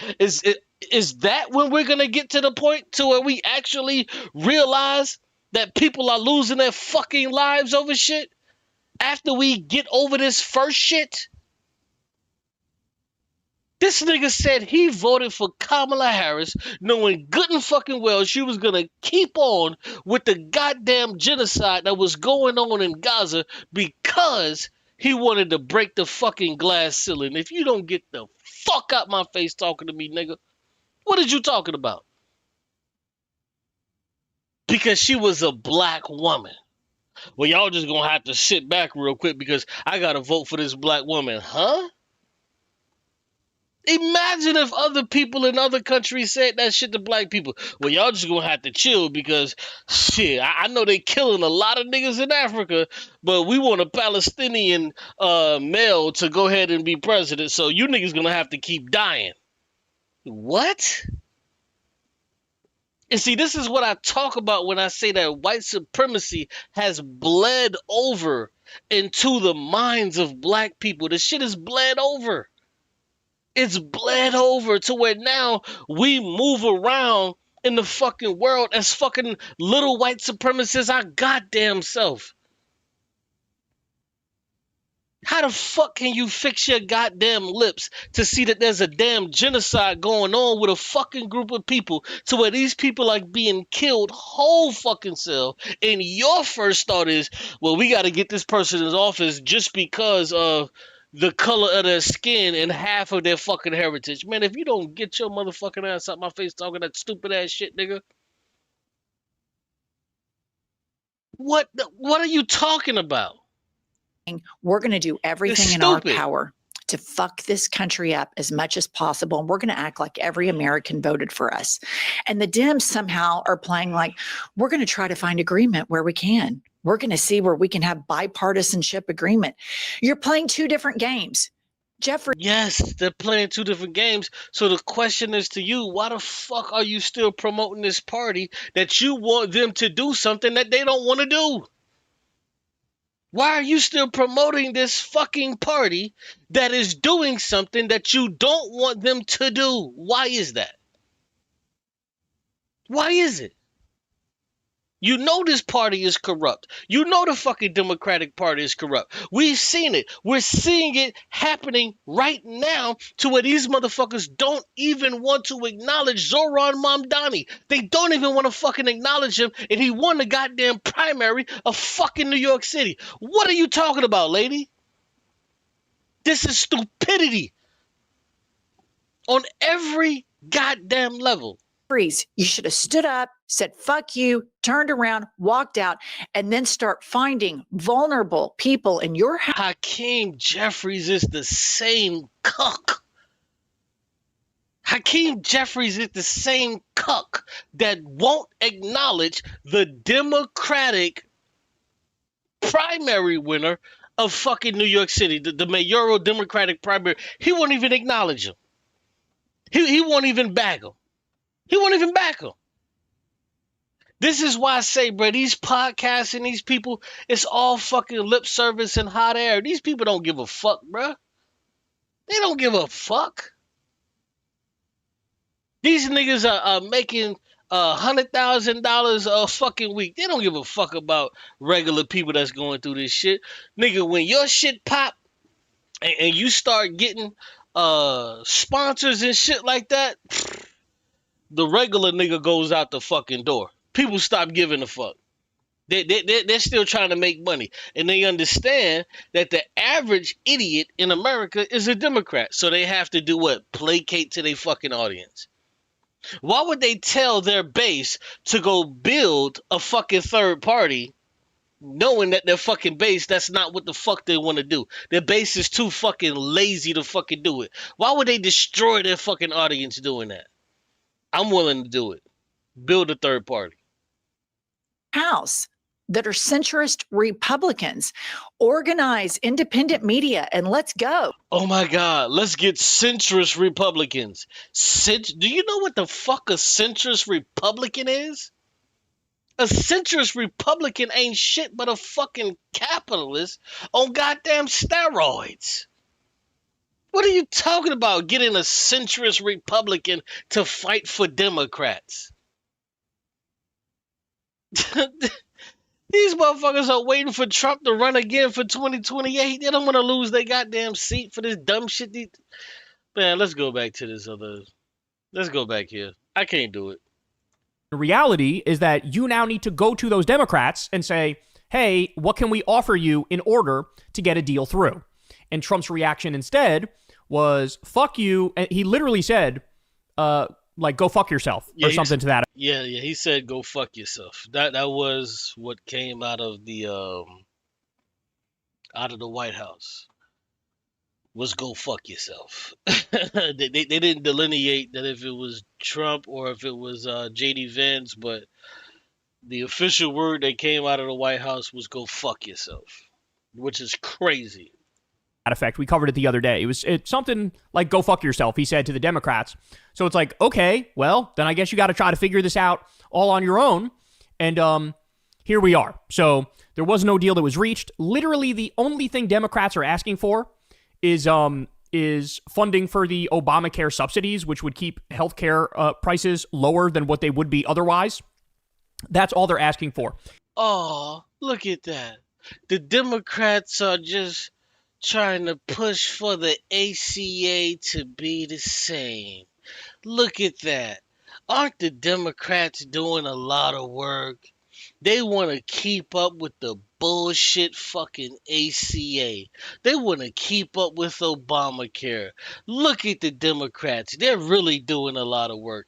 They're really fucking fighting. Shut the fuck up. Shut the fuck up. If the Democrats were really fighting, they would be fighting for health care for fucking all.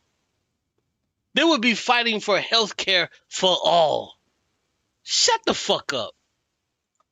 And the reaction from the right has been to just flat out lie over and over and over and say stuff like, Democrats are demanding that we fund healthcare for illegal immigrants, and that's what they're stuck on, and that's what they're fighting. It's just a total lie. Like, it's literally just a complete and utter lie. It's not true at all, not even close to true. The subsidies do not go, and Medicaid under Obamacare, the expansion does not go to undocumented immigrants, but they just lie and run with it, and that becomes the talking point.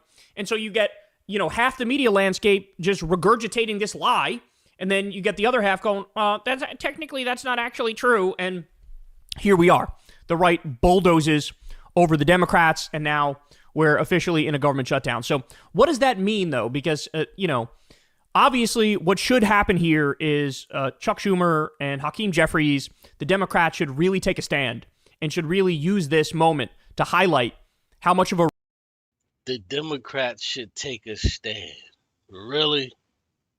The Democrats should take a stand to do what?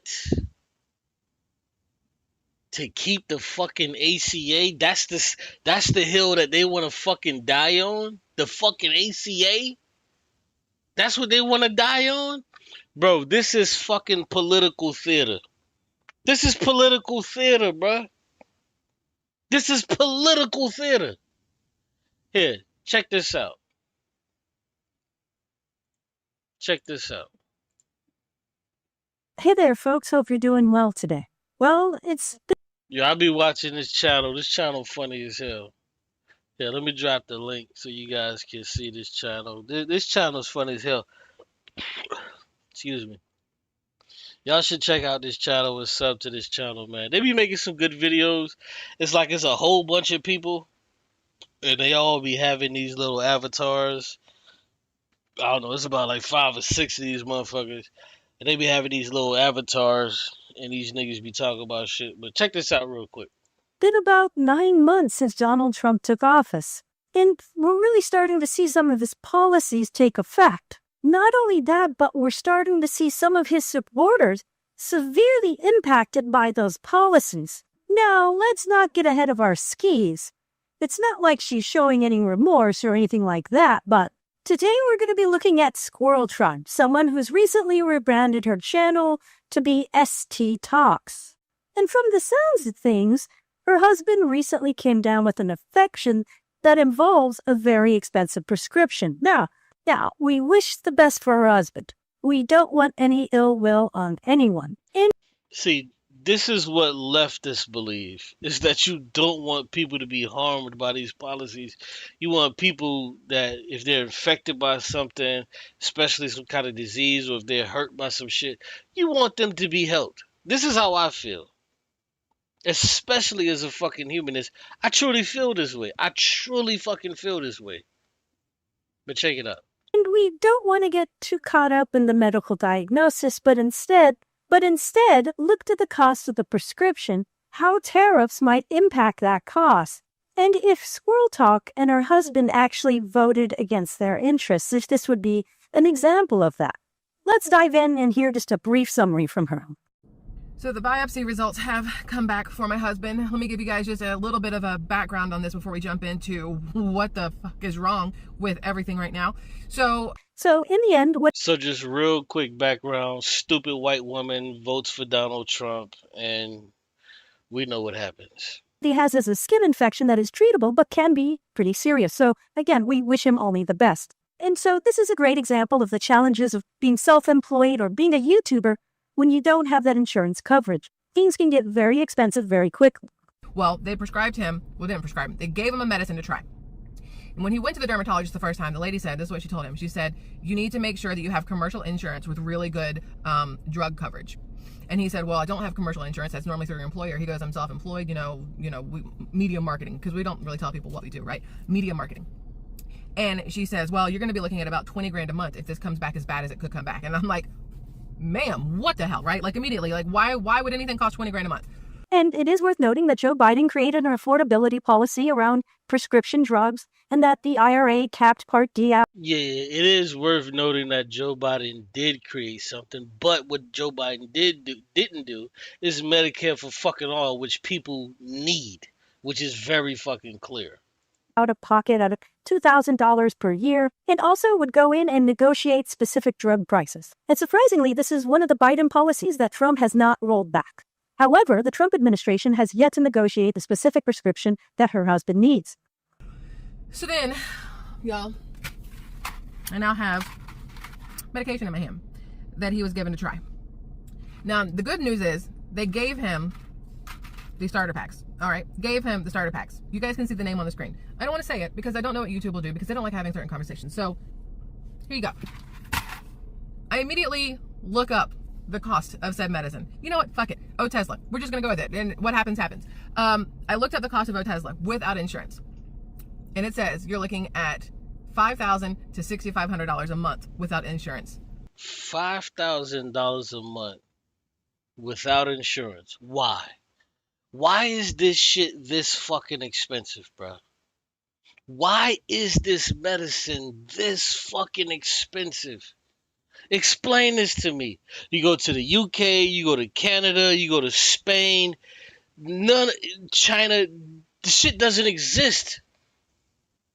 It doesn't exist that you have to pay this amount of fucking money. It doesn't exist that you have to pay this amount of money. It doesn't exist. I know that may be crazy for people here in America to wrap their head around, but in these other first world countries, they don't have to deal with this shit, but we do. Let's go. For a month's supply of Otezla. Okay. And so not only is this an example of greedy corporations, but specifically greedy pharmaceutical corporations, really exploiting people when they're at their lowest, when they need this the most. Because a lot of words came out of my mouth once I pulled up Amazon Pharmacy to see how much Otezla would cost on Amazon Pharmacy. And I would like you to know, I'm going to show you. Prescription required. Okay, that's number one. I want to show you this part. I'm going to cover up the top part because I think it's going to be way more interesting that way. You ready? All right. So here you are. $2,715 for Otezla without insurance if you have Amazon Prime. And there's a few different ideas we could explore here, right? Jeff Bezos is getting his cut. But also, this reminds me of an old quote of Donald Trump's. He said, who knew healthcare was this complicated? And maybe at this point, the ideas of the radical left, this idea of free healthcare for everyone, might actually be sounding a little bit more appealing. But instead, you elected Mr. Pussy-grabbing, Bitcoin-selling, orange guy who doesn't understand the difference between a tariff and a trade deficit, who in no way will ever come close to designing a healthcare solution for everyone, or even figure out how to lower prices. And I'm like, normally it's $3,200 though, $3,189 for a month's supply on Amazon if you don't have Prime, or maybe it's on sale. I don't know what the hell's going on there with that part. But either way, I'm like, all right, that's definitely better than $6,000. They've basically cut the cost in half, which is good to know. Your doctor's going to charge you $6,000. Amazon's going to charge you right around $3,000. If you have insurance, would you like to know how much you pay for Otezla for a month's supply? $12 fucking dollars. Uh-oh. So if you have insurance, you pay $12. If you have insurance, you pay $12. But hold on. Here's the fucking kicker. See, this is how America fucks you, and we don't even look at it. We look at it like, oh man, I could have been paying six grand a month. But you know what you pay in insurance a fucking month? Bitch, you paying $400 a fucking month in insurance. In insurance, you're paying $400 a month. So over the course of 12 months, you're paying $4,800 fucking dollars. So it's almost cheaper to just buy the shit outright. This is how they get you. They say, oh, it's so much cheaper if you just had insurance. So now you got to go pay your fucking insurance. That's $400 a month. And then you got to fucking pay the goddamn copay, which is $12 a week. Like, this shit is crazy, bro. America, yo, this shit is bad. This shit is crazy. So if you paying your $360 or $400 a month for health insurance, you're paying $4,800 a fucking year. It's no different than car insurance. With car insurance, they're hoping niggas don't get into accidents. When you get into an accident, they run you through the ringer. They run you through the ringer to where they don't even want to give you this shit. You got to do all of this to prove this, prove that. Right, Khalil? $600 a month. Think about that shit, bro. $600 a month. Do you know what you're paying a year? You're paying over $7,000 a fucking year. And imagine the years that you've been paying this shit that you haven't gotten sick, you haven't used this shit. So you're paying 7,000, 7,000, 7,000, 7,000, 7,000, 7,000. And the moment you get fucking sick, what do? They don't want to cover certain shit. They don't want to cover certain shit. Or if you get sick, you have to be in network and all of this other fucking bullshit. Meanwhile, you go to fucking to the UK, England, anywhere in China, anywhere in Spain, anywhere in fucking Italy. Nigga, if you go sprain your fucking ankle and you on vacation in Italy, nigga, they finna nurse your ass back to health and you know, send your ass back out. But in America, nigga, you finna get a bill. You finna get a bill. So she's tripping, but it's like, yo. Can anybody explain to me? Why in the absolute fuck is it $12 with insurance and $6,000 without it? Because America is a prepaid phone. It's pay as you go. If you need the phone, you pay for the phone. If you don't need to call anybody, you don't call anybody. And you don't pay shit. Hey, like you say, oh goddamn, you took the words out of my mouth. Like Chris Rock said, it's in case shit happen. That's what Chris Rock said. Insurance is in case shit happen. So you can pay for this shit over and over and over and nothing happens to you. You never get sick. But as soon as you get sick, they'll tell you that they don't cover this or they don't cover that. All of this bullshit. What's the name of that movie? The one with Denzel. And he had his little son that had like a little heart attack on the baseball field. John Q. They rather run the risk of turning you into John Q than actually helping you. They'd rather turn you into John Q than versus actually helping you. This is why we need a solution for healthcare. Everyone is taking the opportunity to exploit everyone, whether it's the pharmaceutical makers or the insurance companies. And for you, the consumer, the person purchasing this prescription, it's gonna hurt you even more. Because guess what? We're about to see 100% tariffs on all pharmaceutical drugs that are not made in the USA. Donald Trump just said there's going to be 100% tariffs on pharmaceuticals that are not made in the USA. Do you know what that means? This is so sad, bro. And these fucking racist fucking crackers voted for this shit, bro. These racist crackers voted for this shit. They voted for this shit, dog. These racist fucking piece of shit crackers voted for this shit. Now this motherfucker, so many people are gonna die because of this shit, bro. He put 100% tariffs on this shit. All of the cheap medicine that come from India, that's fucking 2 cent a pill that in America they charge fucking $50 a pill? All of this shit, he's raising the prices on it. Raising the prices on it. So it's easy for these companies to absorb the payment because they're only paying 2 cent a pill. This shit coming from India, coming from Afghanistan, all of these places, they're paying 2 cent a pill, but they charge you $50 a pill. So in order for these companies to not lose a cent and to make more profits, guess what? That shit that they bought for 2 cent a pill that they're now selling you for about $10 a pill, now the shit is going up because they can't lose any money, and it doesn't go up by 4 cent because it's 100% tariff. No. It's not going to go up by 4 cent. It's about to go up by $10, $15. Same way to how the bread went. All of this shit. It's the same shit. Everybody's in on it. Everybody's in on it. And guess what? That's the majority of them. So while she's complaining about this prescription that could be anywhere from $2,500 to $6,000 for her, well, guess what? That could go up tomorrow when these tariffs are implemented and cost anywhere from $5,000 to $12,000. And again, that's all thanks to Donald Trump.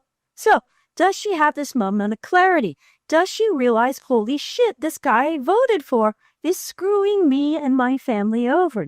Today is Tuesday. It is September 30th. Tomorrow is October 1st. And starting tomorrow...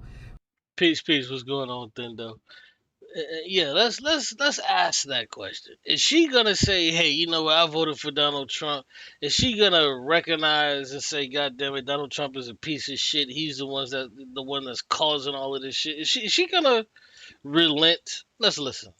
President Trump is imposing that 100% tariff on any branded or patented pharmaceutical products unless a company is building their pharmaceutical manufacturing plant in the good old US of A. Now, that's going to cause a lot of issues for a lot of people. And so I kind of want to talk about what has happened in the last 24, 48 hours in that aspect, because after going through what my husband has been going through, and they've been trying to put him on Otezla, which is a $6,000 a month medication if you don't have insurance. The cost of pharmaceuticals in general, the drugs you may need to save your life, the drugs you may need to fix whatever may be ailing you, being so incredibly expensive is a very, very big deal.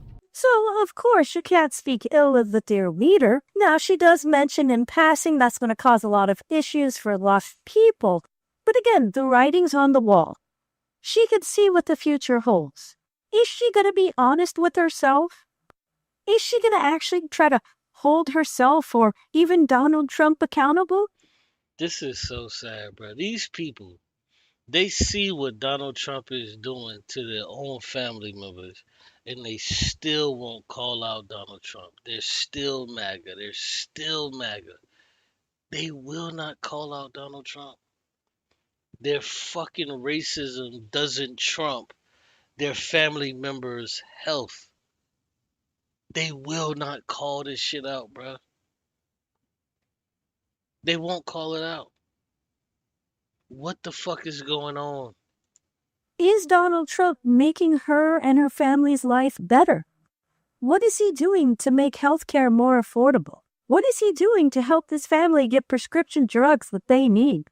Because from where I'm sitting, it looks like he's making them pay twice as much. Do they see that too from where they're sitting? I don't know. Especially knowing that everything changes tomorrow. Literally October 1st. 100% increase on certain drugs. And that's a little bit crazy, right? Sad, bro. Yeah, go check out. Oh, Hey there, folks. I ain't seen this video yet. Let's just watch this real quick. Hope you're doing well today. Class is back Like I said, on this channel, man, they be having a whole bunch of different voices and characters. It's kind of cool how they got it. in session, and today's topic is soybeans. Not tofu, not soy lattes, not soy boys, but soybeans. And I know what you're thinking. You're like, oh boy, this channel has fallen off. First, we were covering a bunch of different colored pills, and now we're talking about beans. Nonetheless, this is important, so take note. Soybeans are the crop that got caught in the crossfire of Donald Trump's trade wars. Not just in his first term, but we're seeing it all happen again during his second, and this time with even more severe consequences. Back in Trump's first term, he launched tariffs on China, on steel, on aluminum, and pretty soon everything else. China hit back where it hurt, though, U.S. agriculture, and they were very strategic and targeted with how they retaliated. Specifically, soybeans were target number one. So what was the outcome? Well, exports collapsed. U.S. soybean sales to China fell from about $12.3 billion in 2017 to just $3.1 billion in 2018. So that's a You see that? A 9 billion drop. A 9 billion drop, and who the fuck had to bail out the farmers in his first term? That's right. You and I. We bailed out these fucking farmers. These same fucking racist pieces of shit, we had to bail them out. That voted for Trump, knowing good and fucking well this was gonna happen. According to the video that I played with the white lady that told you that everybody knew this shit was gonna happen. All of the farmers knew it was gonna happen. $9 billion hole in 1 year. And what else would you expect in a scenario like that? The price of soybeans tanked. The price bottomed out near about $8 a bushel in 2019.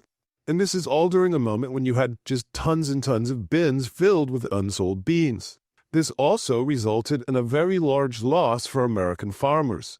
The government scrambled with bailout checks, and we saw about $28 billion spread out across all of the farmers in agriculture, with soybean farmers taking the lion's share. So, in the end, farmers didn't win, they survived on subsidies, and China just went to Brazil for what normally would have been the American market share of soybean. And so this is a great lesson of how trade wars don't hit China, they actually hit the farmers. And that $28 billion that we used to bail them out, that was your tax money. So while the $28 billion that Donald Trump used in his first time as presidency, that was our money he used. That was our money he used. Donald Trump could point to all of this money that he's making or saving with tariffs, they come with a price. And so fast forward to today. Trump's back in office and so are the tariffs. Only now they're heavier and stacked. So what did China do? They didn't just tax U.S. beans, they stopped buying them altogether. There has been zero new sales to China. Yo, look at that. China buys Argentine soybeans. Oh, wow. Look at that. China is buying soybeans from Argentina, the same fucking place we bailed out. Like I said, we essentially paid China to take the fucking soybeans off of fucking Argentina. When we could have just sold it to them. But no. We're not that fucking smart. Donald Trump ain't that fucking smart. Donald Trump wants to put a tariff on them. Oh my God. As of this harvest, China hasn't booked a single U.S. shipment. Instead, they're buying big again from Brazil and Argentina. Not only that, Argentina even cut export taxes to make soy cheaper. Not only that, but China even went further to prevent American soybeans from entering the country. Earlier this year, China suspended import permits for 3 U.S. soybean companies. The official excuse? Safety checks. But the real effect? Another barrier for American farmers to sell into Chinese markets.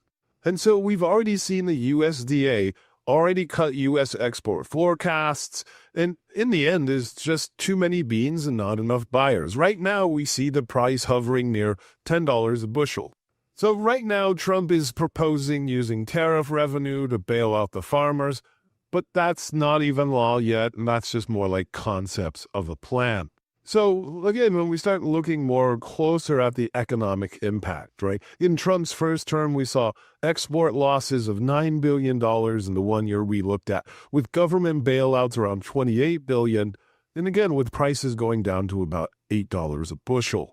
But then when we start looking to right now, 2025, and we run these three scenarios based on today's USD outlook and trade forecasting, a lot of economists believe that the soybean market in America has grown to $25 billion. And again, this time China took a much sharper tactic of not buying at all. And this hits both the price and the volume. Not only that, it really cements these trade relationships between South America and China. So it becomes much larger than just a one-season problem. Not only that, but it's very easy to associate all of these outcomes with the trade policy of the Trump administration. So in the end, trade wars don't happen in a vacuum. They start in Washington, but they land in Iowa, Illinois, Indiana, and then in your bottom line. 2018 proved tariffs cost U.S. farmers billions. 2025 is shaping up the same way or worse. And unless we see some dramatic policy shifts, we're headed for another round of bailout checks written on the backs of American taxpayers. Yo, this is so funny. This is so funny because that's exactly what happened. We're headed for another round of bailouts on the backs of American taxpayers. The leopards are eating my face. Yeah, let me finish playing this one right here. A rogue regime this is, and to demand, hey, you need 7 of our votes. In order to get 7 of our votes, here's what we're demanding. Not only to keep healthcare prices lower and keep having the subsidies for Obamacare, not only that, I would also be demanding you can't continue to deploy the U.S. military against U.S. citizens. That's wildly illegal. That's fucking fascist dictator shit. Let's stop. Man, fuck all of that shit, bro. We know that shit is illegal. We could deal with that another time. But let's fuck the ACA. I don't want to hear nothing about ACA or Obamacare. Fuck that. Put that shit in the trash. I don't want to hear no Democrats trying to push no fucking ACA. And we need, man, fuck that. If we not doing Medicare for all, the shit is useless. It's useless. Stop pretending like this shit is normal, right? Those are just 2 examples of things you can and should bring up. I mean, honestly, it should be a list of like 5 or 10 things that you bring up. But let's just start there, right? Well, guess what? Here is what's going to happen now. So listen to this. Just a momentary lapse in appropriations, a shutdown that lasts minutes or hours, would give Russell Vought the power to tell agency leaders to move past the usual furloughs, temporary non-duty and non-pay status, to RIFs, which is being permanently fired. Vought could choose the programs that the administration has been wanting to eliminate and give a very big haircut to others. The result would be a dramatic, instantaneous shift in the separation of powers.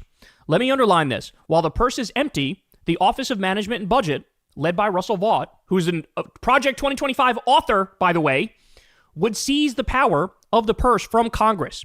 The administration could choose to prolong a shutdown for as long as it liked, through poison pills in the negotiations with congressional Democrats, and comb through the government to flatted programs it's been trying to cut. This is all political theater. We know that this shit is gonna get figured out tomorrow. The Democrats are gonna cave as they always do. We already know. They're gonna cave as they always do and say, well, can we get some of that ACA money back? We already know what the fuck's gonna happen. I think I'm supposed to say to flatten programs it's been trying to cut. With this prospect looming, the administration has little incentive to do more than shed crocodile tears over a shutdown. And then, when the shutdown is over, when the administration chooses to end it, those employees who were furloughed would come back on the payroll with back pay through a 2019 law. The employees who were RIFed would not. This would be an historic and incredible invention of a backdoor impoundment. OMB could prevent the administration of programs it opposes by gutting the government's capacity to administer them. The Trump team could kill programs unilaterally without the inconvenience of going to Congress. To top it all off, this would be perfectly legal. So, in other words, what it looks like they're going to use this shutdown to do is exactly what they did under Elon Musk and Doge. Now, for those of you who don't remember, We had Elon Musk at the beginning of Trump's time in office. We had Elon Musk unilaterally hack into U.S. government agencies, and he cut pediatric cancer research. He cut the funding for NOAA and the NWS, the National Weather Service. So now we get worse weather forecasts because not only did they fire people, they also cut the number of weather balloons that we have. He cut Meals on Wheels, the CFPB, which is the Consumer Financial Protection Bureau, which protects you from getting scammed, nuclear safety officials. In fact, he had to beg the top nuclear safety official to come back. Yeah, he had to beg them to come back after he figured out, oh shit, yeah, we actually kind of fucking need these people. So he begged those fucking people to come back. This shows you that this whole regime is just a clown show. This whole regime is a clown show. They put Elon Musk in front of the shit. He fucked up shit. He talking about he could save all of this money. No money was actually saved. It was just a whole clown show. An entire clown show. FEMA, the Department of Education, fired 83,000 veterans, shut 50% of the Social Security offices, fired 250,000 government workers overall, fired food safety inspectors and air traffic controllers, and they cut scientific research and Listen, all of this was austerity. All of this shit was austerity of them trying to cut back to so-called save more money and cut the budget. This was all this was for. Supposedly to save more money and cut the budget, because Elon Musk was running around with, we have to save more money, we have to save more money, if not the US empire is going to fall, the US empire is going to fall. Meanwhile, Elon Musk was still getting a fucking $1 billion a year for the rockets that he fucking send to fucking outer space that blow up mid fucking air that never go any fucking where. They cut back on the fucking money that they was actually giving to NASA to give it to this fuckhole so he could just send these rockets out that just blow the fuck up and never even get to low Earth fucking orbit. Elon Musk is a fucking idiot. He's an idiot. Yo, this shit is so sad, bro. medical research. And that's only some of it. USAID, which, by the way, there was an article that came out the other day from Nick Kristof in the New. Yeah, they tried to cut USAID. These motherfuckers was just like, this is why I played that shit with Javier Milei when he brought Elon Musk out, because he was like, oh yeah, we're gonna do this austerity thing, so we're gonna cut this and cut that and cut this, and it's gonna make our economy so great. Meanwhile, these motherfuckers need $30 billion to keep their fucking economy going on. Like, come on, bro, this shit is a joke. It's a fucking joke. Like, this administration is a joke. That's one thing I can give Kamala Harris, is because she did say that this economy was going to be a joke under fucking Donald Trump. She did say that. I would definitely give her that. But at the end of the day, she's a fucking Democrat too, and she wasn't really going to change anything. Voting for Kamala Harris was voting for status quo, to where you didn't want shit to change. You wanted it to be exactly how the fuck it was. She wasn't finna make shit better for no fucking body. You crazy. You outside of your fucking mind if you think Kamala Harris was gonna make things better for anybody. Oh, she was gonna give you an extra $1,000 to do what? To go where? For who? For what? Nigga, shut up. New York Times that said 88 kids were dying a day because they couldn't get malaria medication and HIV medication. So what Trump is going to do is, in the same way that they illegally did these cuts under Elon Musk and got away with it, by the way, they retroactively approved a lot of the cuts. Now they're going to do it again in a government shutdown. They're going to do it again in a government shutdown. Except this time they have some sort of pseudo-legal framework. Not that it mattered, because they did it when there was no legal framework. That's what happened. They did it when there was no legal framework and got away with it. Duh, you want to know why? It's because the so-called Democrats weren't fighting back. Oh, we need the Democrats to fight back. We need the Democrats to fight back. Oh, no. What? What were the Democrats doing? What were your Democratic officials doing that you voted in office to do? What the fuck did they do? Not a goddamn thing. What are they doing now? Not a damn thing.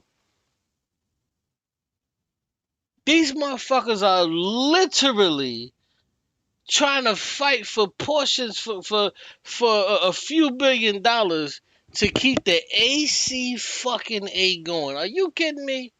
To keep the ACA going? That shit should have been shut down fucking 10 years ago. The moment that fucking Obama brought that fucking Obamacare shit, that shit should have been thrown in the trash as soon as he got the fuck out of office. It should have been thrown in the trash. And listen, see, we had a chance to do this shit. Quiet as it's kept, we had a chance to do this shit. But nothing ever came of the shit because guess who? The fucking Democrats decided not to fight for the shit. They decided not to fight for it. They decided not to fucking fight for this shit. So of course you're gonna see this shit happen. So it's like, oh man, the Democrats, they have the opportunity to do this, they have the opportunity to do that. Oh my God, the Democrats, they had the opportunity to codify Roe v. Wade. Huh? But they didn't do it? Why didn't they do it? We know why they didn't fucking do it. These are two right-wing fucking parties, you fucking klutz. These are two right-wing parties. What the fuck made you think that these motherfuckers gave a fuck about you? What made your ignorant ass think that anybody from any one of these fucking parties give a fuck about the average goddamn citizen? What made you think that? Oh, you one of them niggas. Oh, I get it. Oh, you one of them smart niggas that you thought that the Democratic Party. Oh, let me guess. You one of them coon conservatives that you thought that if you voted for Donald Trump, he was gonna make shit better for black people, and we just ain't know what the fuck we needed.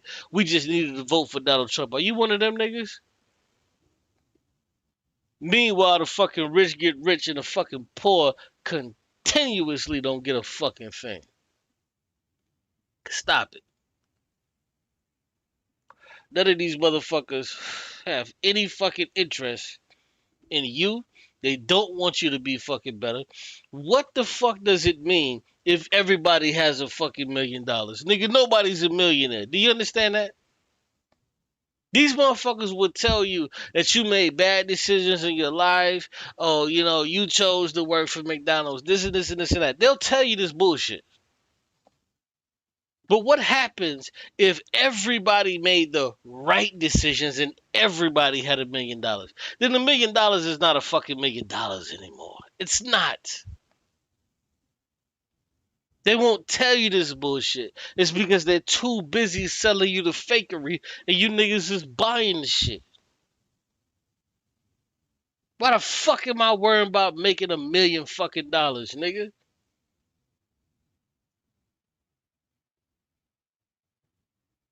I put the shit up. I told you niggas. From the time... Here, let me find that shit real quick. Let me see if I can find this shit. I put this meme up. I want y'all to see this. I want you to see it. Because it's real. It ain't fake.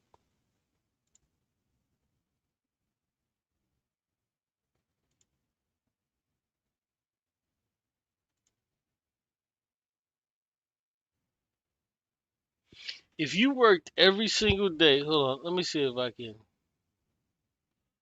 Yeah. Let me put this up. I want y'all to see this. Just real quick.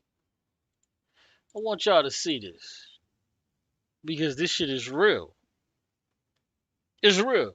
If you worked every single day making $5,000 a day from the time Christopher Columbus sailed to America to the time you are reading this tweet, you would still not be a fucking billionaire. And you would still have less money than Jeff Bezos makes in a fucking week. Let me repeat that one more time for the slow niggas in the back. If you worked every single day, making $5,000 a day, from the time Christopher Columbus sailed to America to the time you are reading this shit, within the sound of my fucking voice, you would still not be a fucking billionaire today. And you would still have less money than Jeff Bezos makes in a fucking week. No one works for $1 billion, bro. You don't work for $1 billion. You steal billions of dollars. So what's the math on that? Oh shit, let's do the math on that. Are you still paying attention?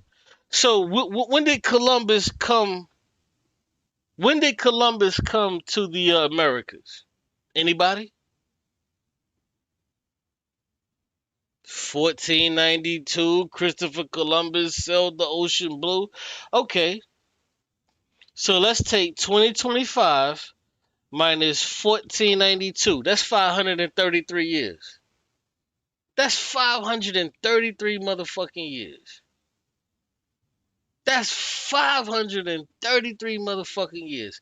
And if you were making $5,000 a motherfucking day, just think about it. What's $5,000 a day times 365? That's $1.8 billion.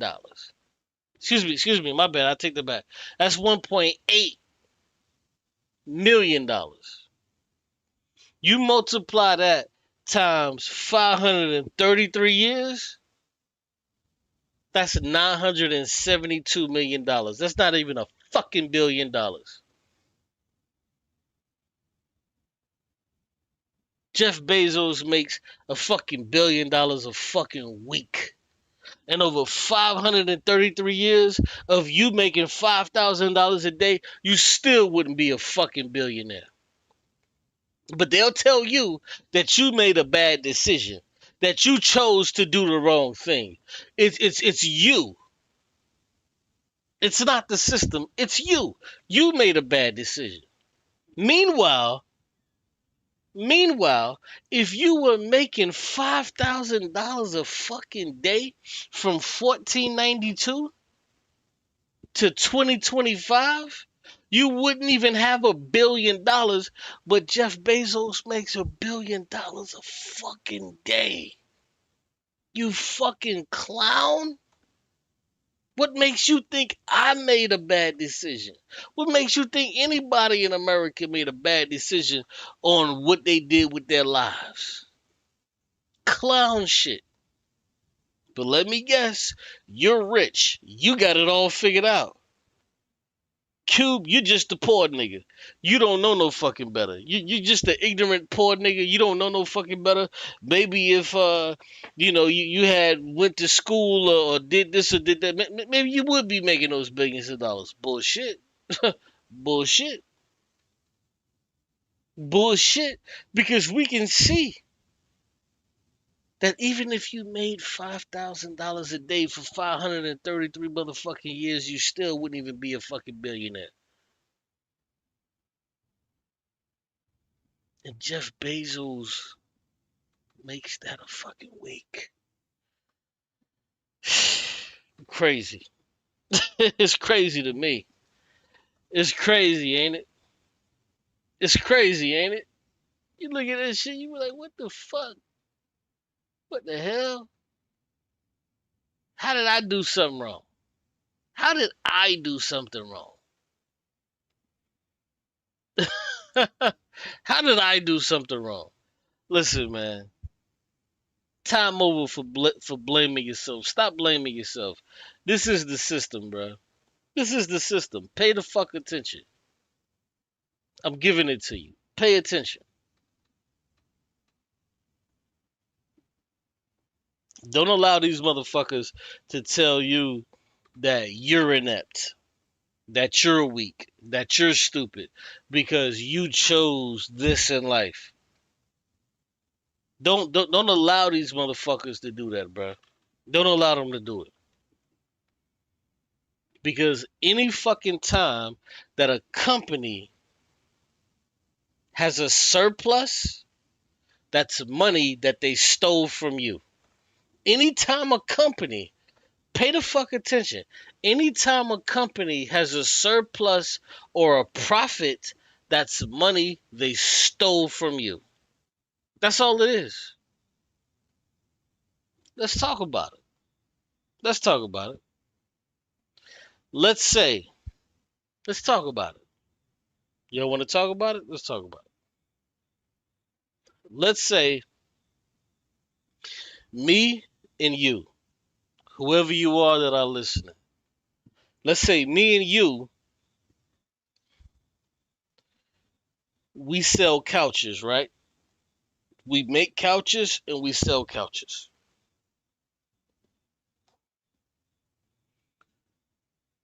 We sell those couches for $100 a piece, but it only costs us $50 to make the couches. So that's $50 profit.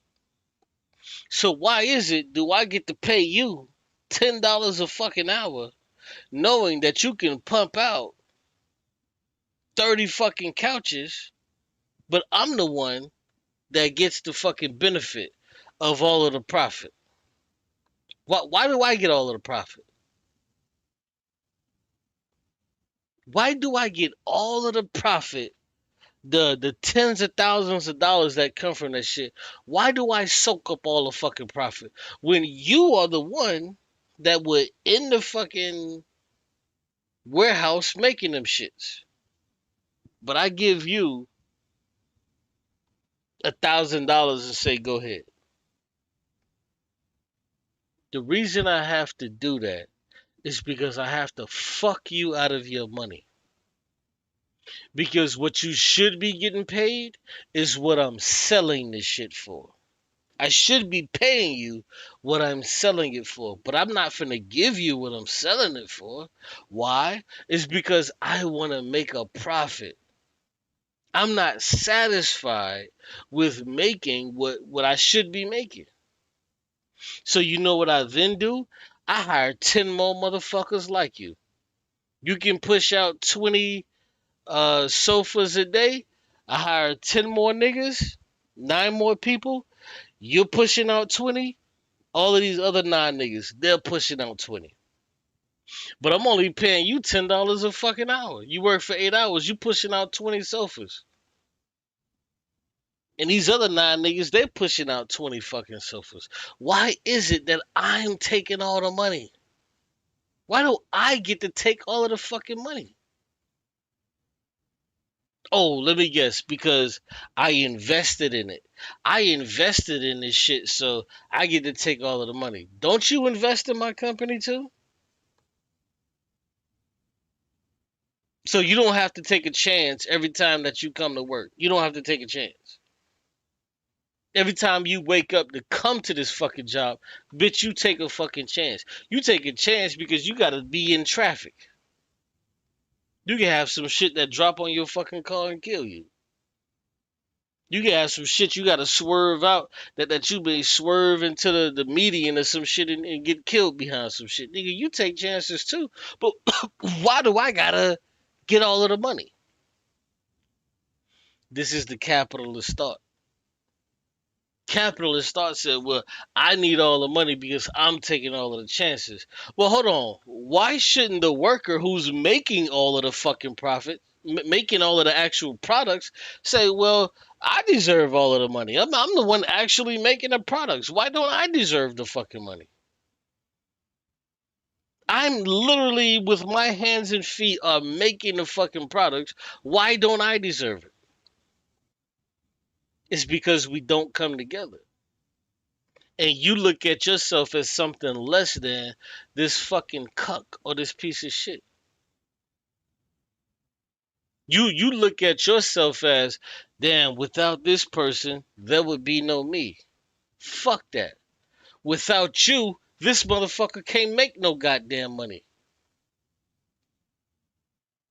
You got niggas in California talk about some, oh man, these little small restaurants, These mom and pop restaurants, they can't afford to pay their workers. Huh? Excuse me? Excuse me. Sir, come here. You can't afford to pay your fucking workers? So why the fuck do you have workers? How about you just do it your fucking self? You got burgers, you got fries, you got tacos, nachos, all of this shit. How about you just make everything your fucking self? That way you keep all of the money. But you know what's going to have to happen?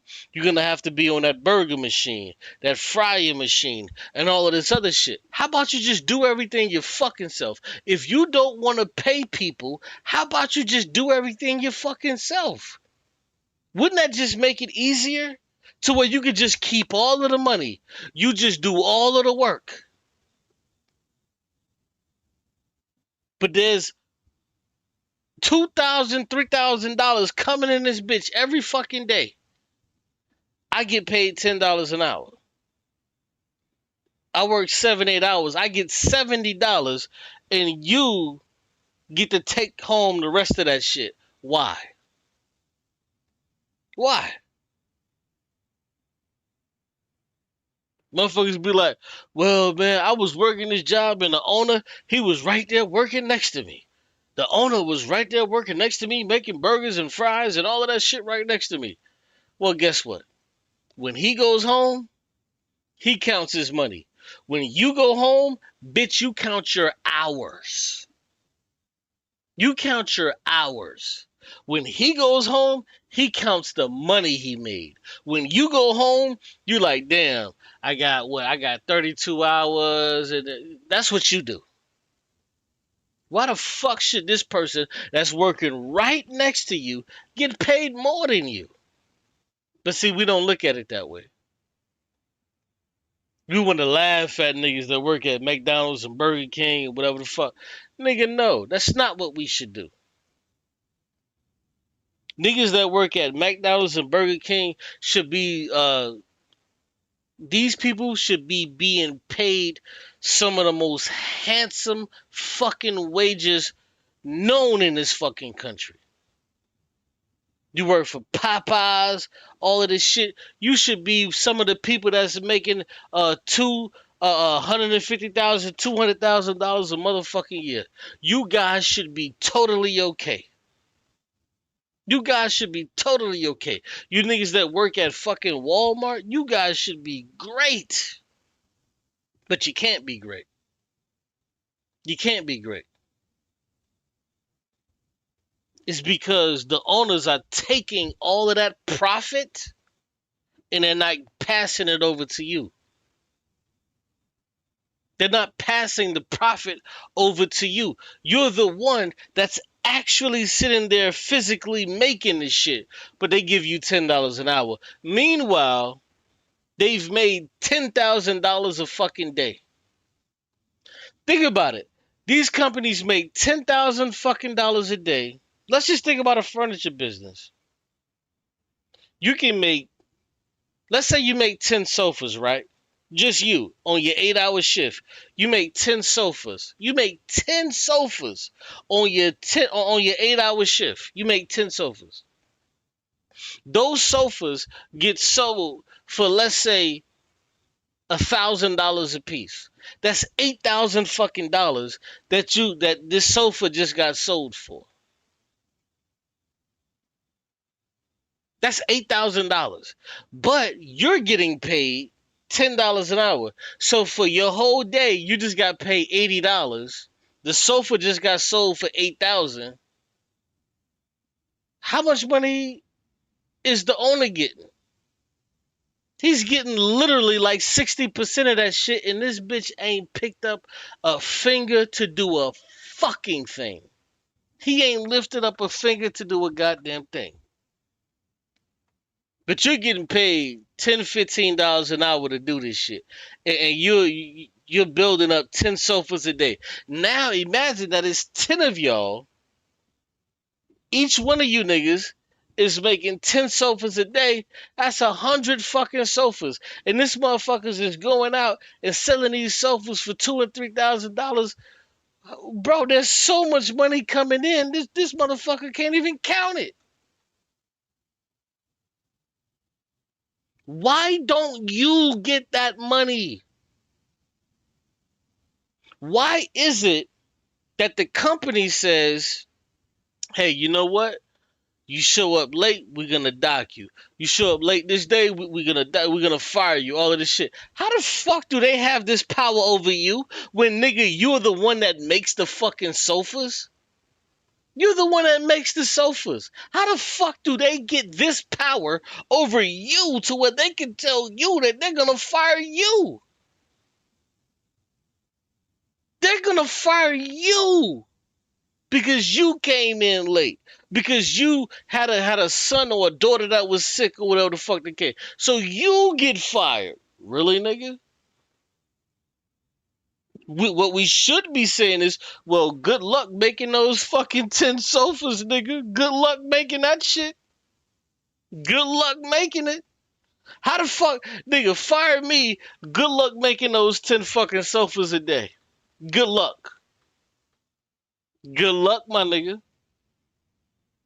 But that's not what happens. You know what they do? They go get a fucking scab. A piece of shit nigga that's willing to get paid $8 a fucking hour when you was getting paid 10.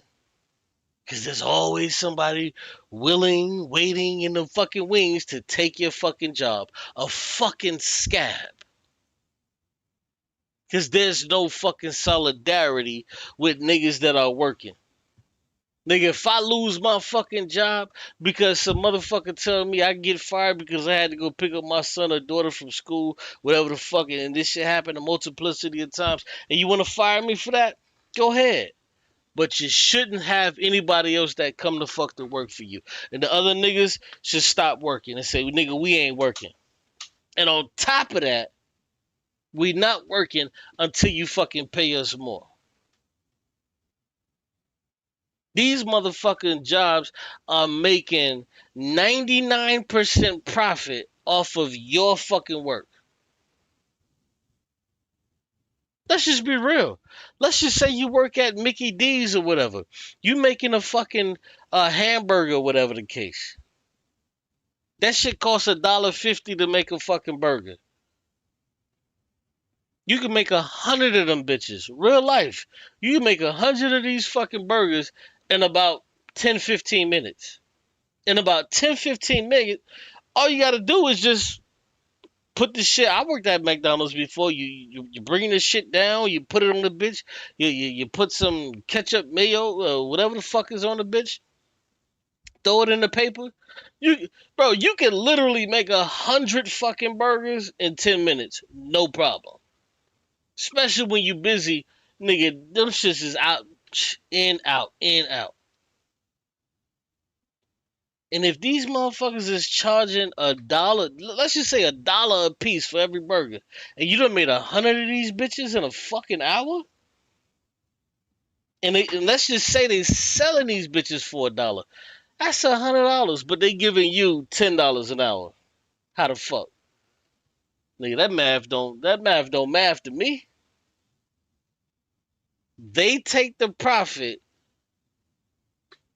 and leave you with nothing. And these same niggas, they'll come to you and be like, well, see, you made a bad decision. Bitch, how the fuck I made a bad decision working at motherfucking McDonald's? This is one of the richest fucking companies in the fucking world.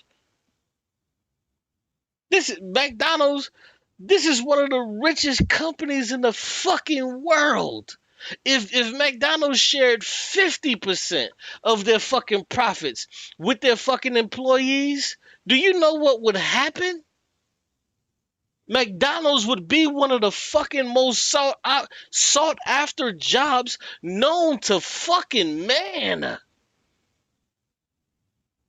If McDonald's just gave 50% of the profits that they make, if they just gave 50% of the profits, McDonald's, just to be back there flipping burgers, bro, you would be in the top 10% of fucking earners on the face of this earth. If they just gave you half of the profits that you bring them. This is $1 trillion fucking company. But they won't give you the profits that you actually earn them. They won't give it to you. Just think about it, bro. Just working at McDonald's, you 15, 16, 17, whatever the case, you would be in the top 10% of fucking earners as a fucking high school kid. As a high school kid, you would be in the top fucking 10% of earners if they only shared their profits with the people that actually make their fucking money for them. You would have 16 and 17-year-olds funding their parents.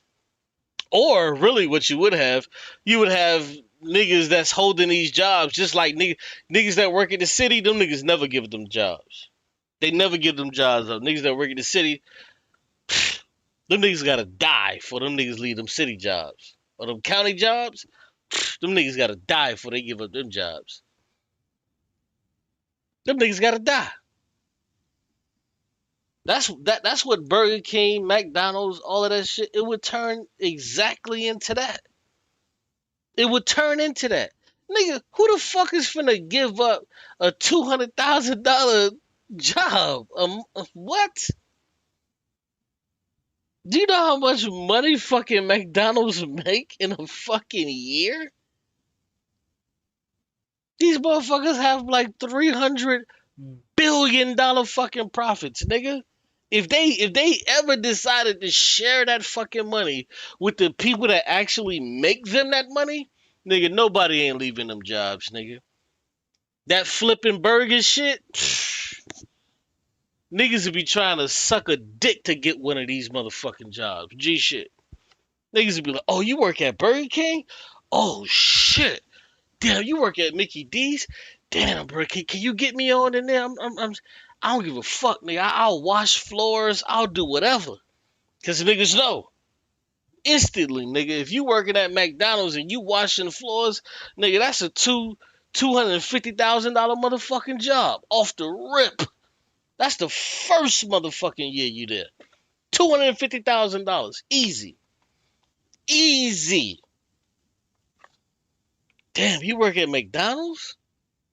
Oh, shit. Bro, please get me on, bro. Tell these niggas I'm your cousin, bro. Please tell, bro.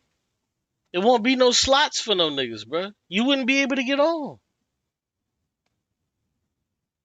You wouldn't be able to get on, bro. Nobody is all finna be on some shit to where, like, nigga, if I ever have to give up this job, I finna give it up to my cousin, my uncle and them.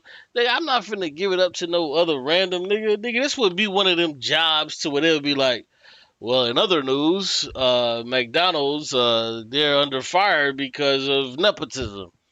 That's what the fuck would be going on. Nobody ain't giving up none of these motherfucking jobs. Nigga paying $250 fucking $300,000 a year flipping fucking burgers.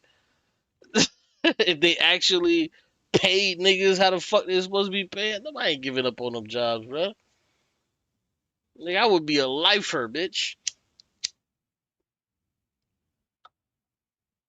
I would be a lifer at one of these jobs. No cap. I would be a lifer. That would be equivalent to like how niggas look at government jobs and city jobs today. Niggas be like, damn. Yo, I got a nigga. This nigga work for Burger King. Niggas wouldn't be shitting on Burger King jobs if Burger King was really paying niggas. What? If you worked at a Burger King, right, and all the money that Burger King made was split between everybody that worked there, the fuck? Are you crazy? Do you think you finna have fucking loudmouth bitches and niggas going crazy? Nigga, I'm showing up every day. I'm doing the utmost, nigga. I'm doing the utmost. And see, this is what people don't understand about communism. It's because communism, you own the fucking business. You own the business. You're a part owner of this shit. You're a part owner. This is your shit. So you know what you're gonna do? You're gonna make sure that every ketchup is accounted for. Every pickle is accounted for. You're gonna make sure all of this shit is accounted for. But meanwhile, niggas go work at Burger King, McDonald's, niggas will throw extra pickles on that shit. Them shits drop on the floor. Niggas don't give a fuck. All type of shit. Niggas don't care. Why? Because they know McDonald's, Burger King gonna make it up in the back end. They gonna make it up in the back end. But if I understood that every pickle that dropped on the floor, that's probably about 2 cents that come from me. Shit, this is why the owners of these shits, these niggas be so heavy on that shit. That's why they be like, don't use so much of this and don't use so much of that. That's why the owners be on top of that type of shit. But imagine if this was a communistic society and nigga, everything that came out of this bitch, it costed you, and everything that came in, it benefited you. Yeah, nigga, you finna pay attention. You gotta pay very close attention. You gotta pay very close attention. Cause you like, holy shit. Last month, I just made $100,000. Well, let me take that back. If it's like on some Burger King or McDonald's shit, you'll be like, last month, I made like, 7 grand. I made 7 grand last month working at Burger King, McDonald's. And then if you had one of them busy joints, you finna hate it when it's busy, but you know that you selling shit. Boom, nigga, you cool. Nigga, you get 20 fries in each bag, nigga. Fuck out of here, nigga. We ain't giving you nothing extra. Are you one of the sauce? Alright, nigga, you get one. Try to tell you. But when people go to these fucking jobs, niggas don't give a fuck. Like at my job right now, you think I give a fuck about shit that go on in my job? Like, bitch, I don't be giving a fuck. Cause I know I ain't gotta pay for this shit. We get bonuses and shit, but bitch, fuck out of here. I don't give a fuck about no stupid.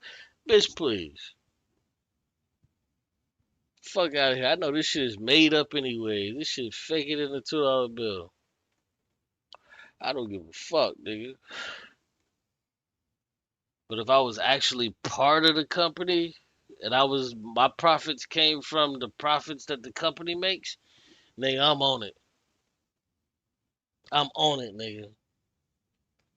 You know how when you go to McDonald's and these motherfuckers, they'll pull off one fucking napkin. These bitches, I don't know where they get this shit from. They'll pull off one napkin. They'll put one napkin in that fucking bag. And you pull off, you like, God damn.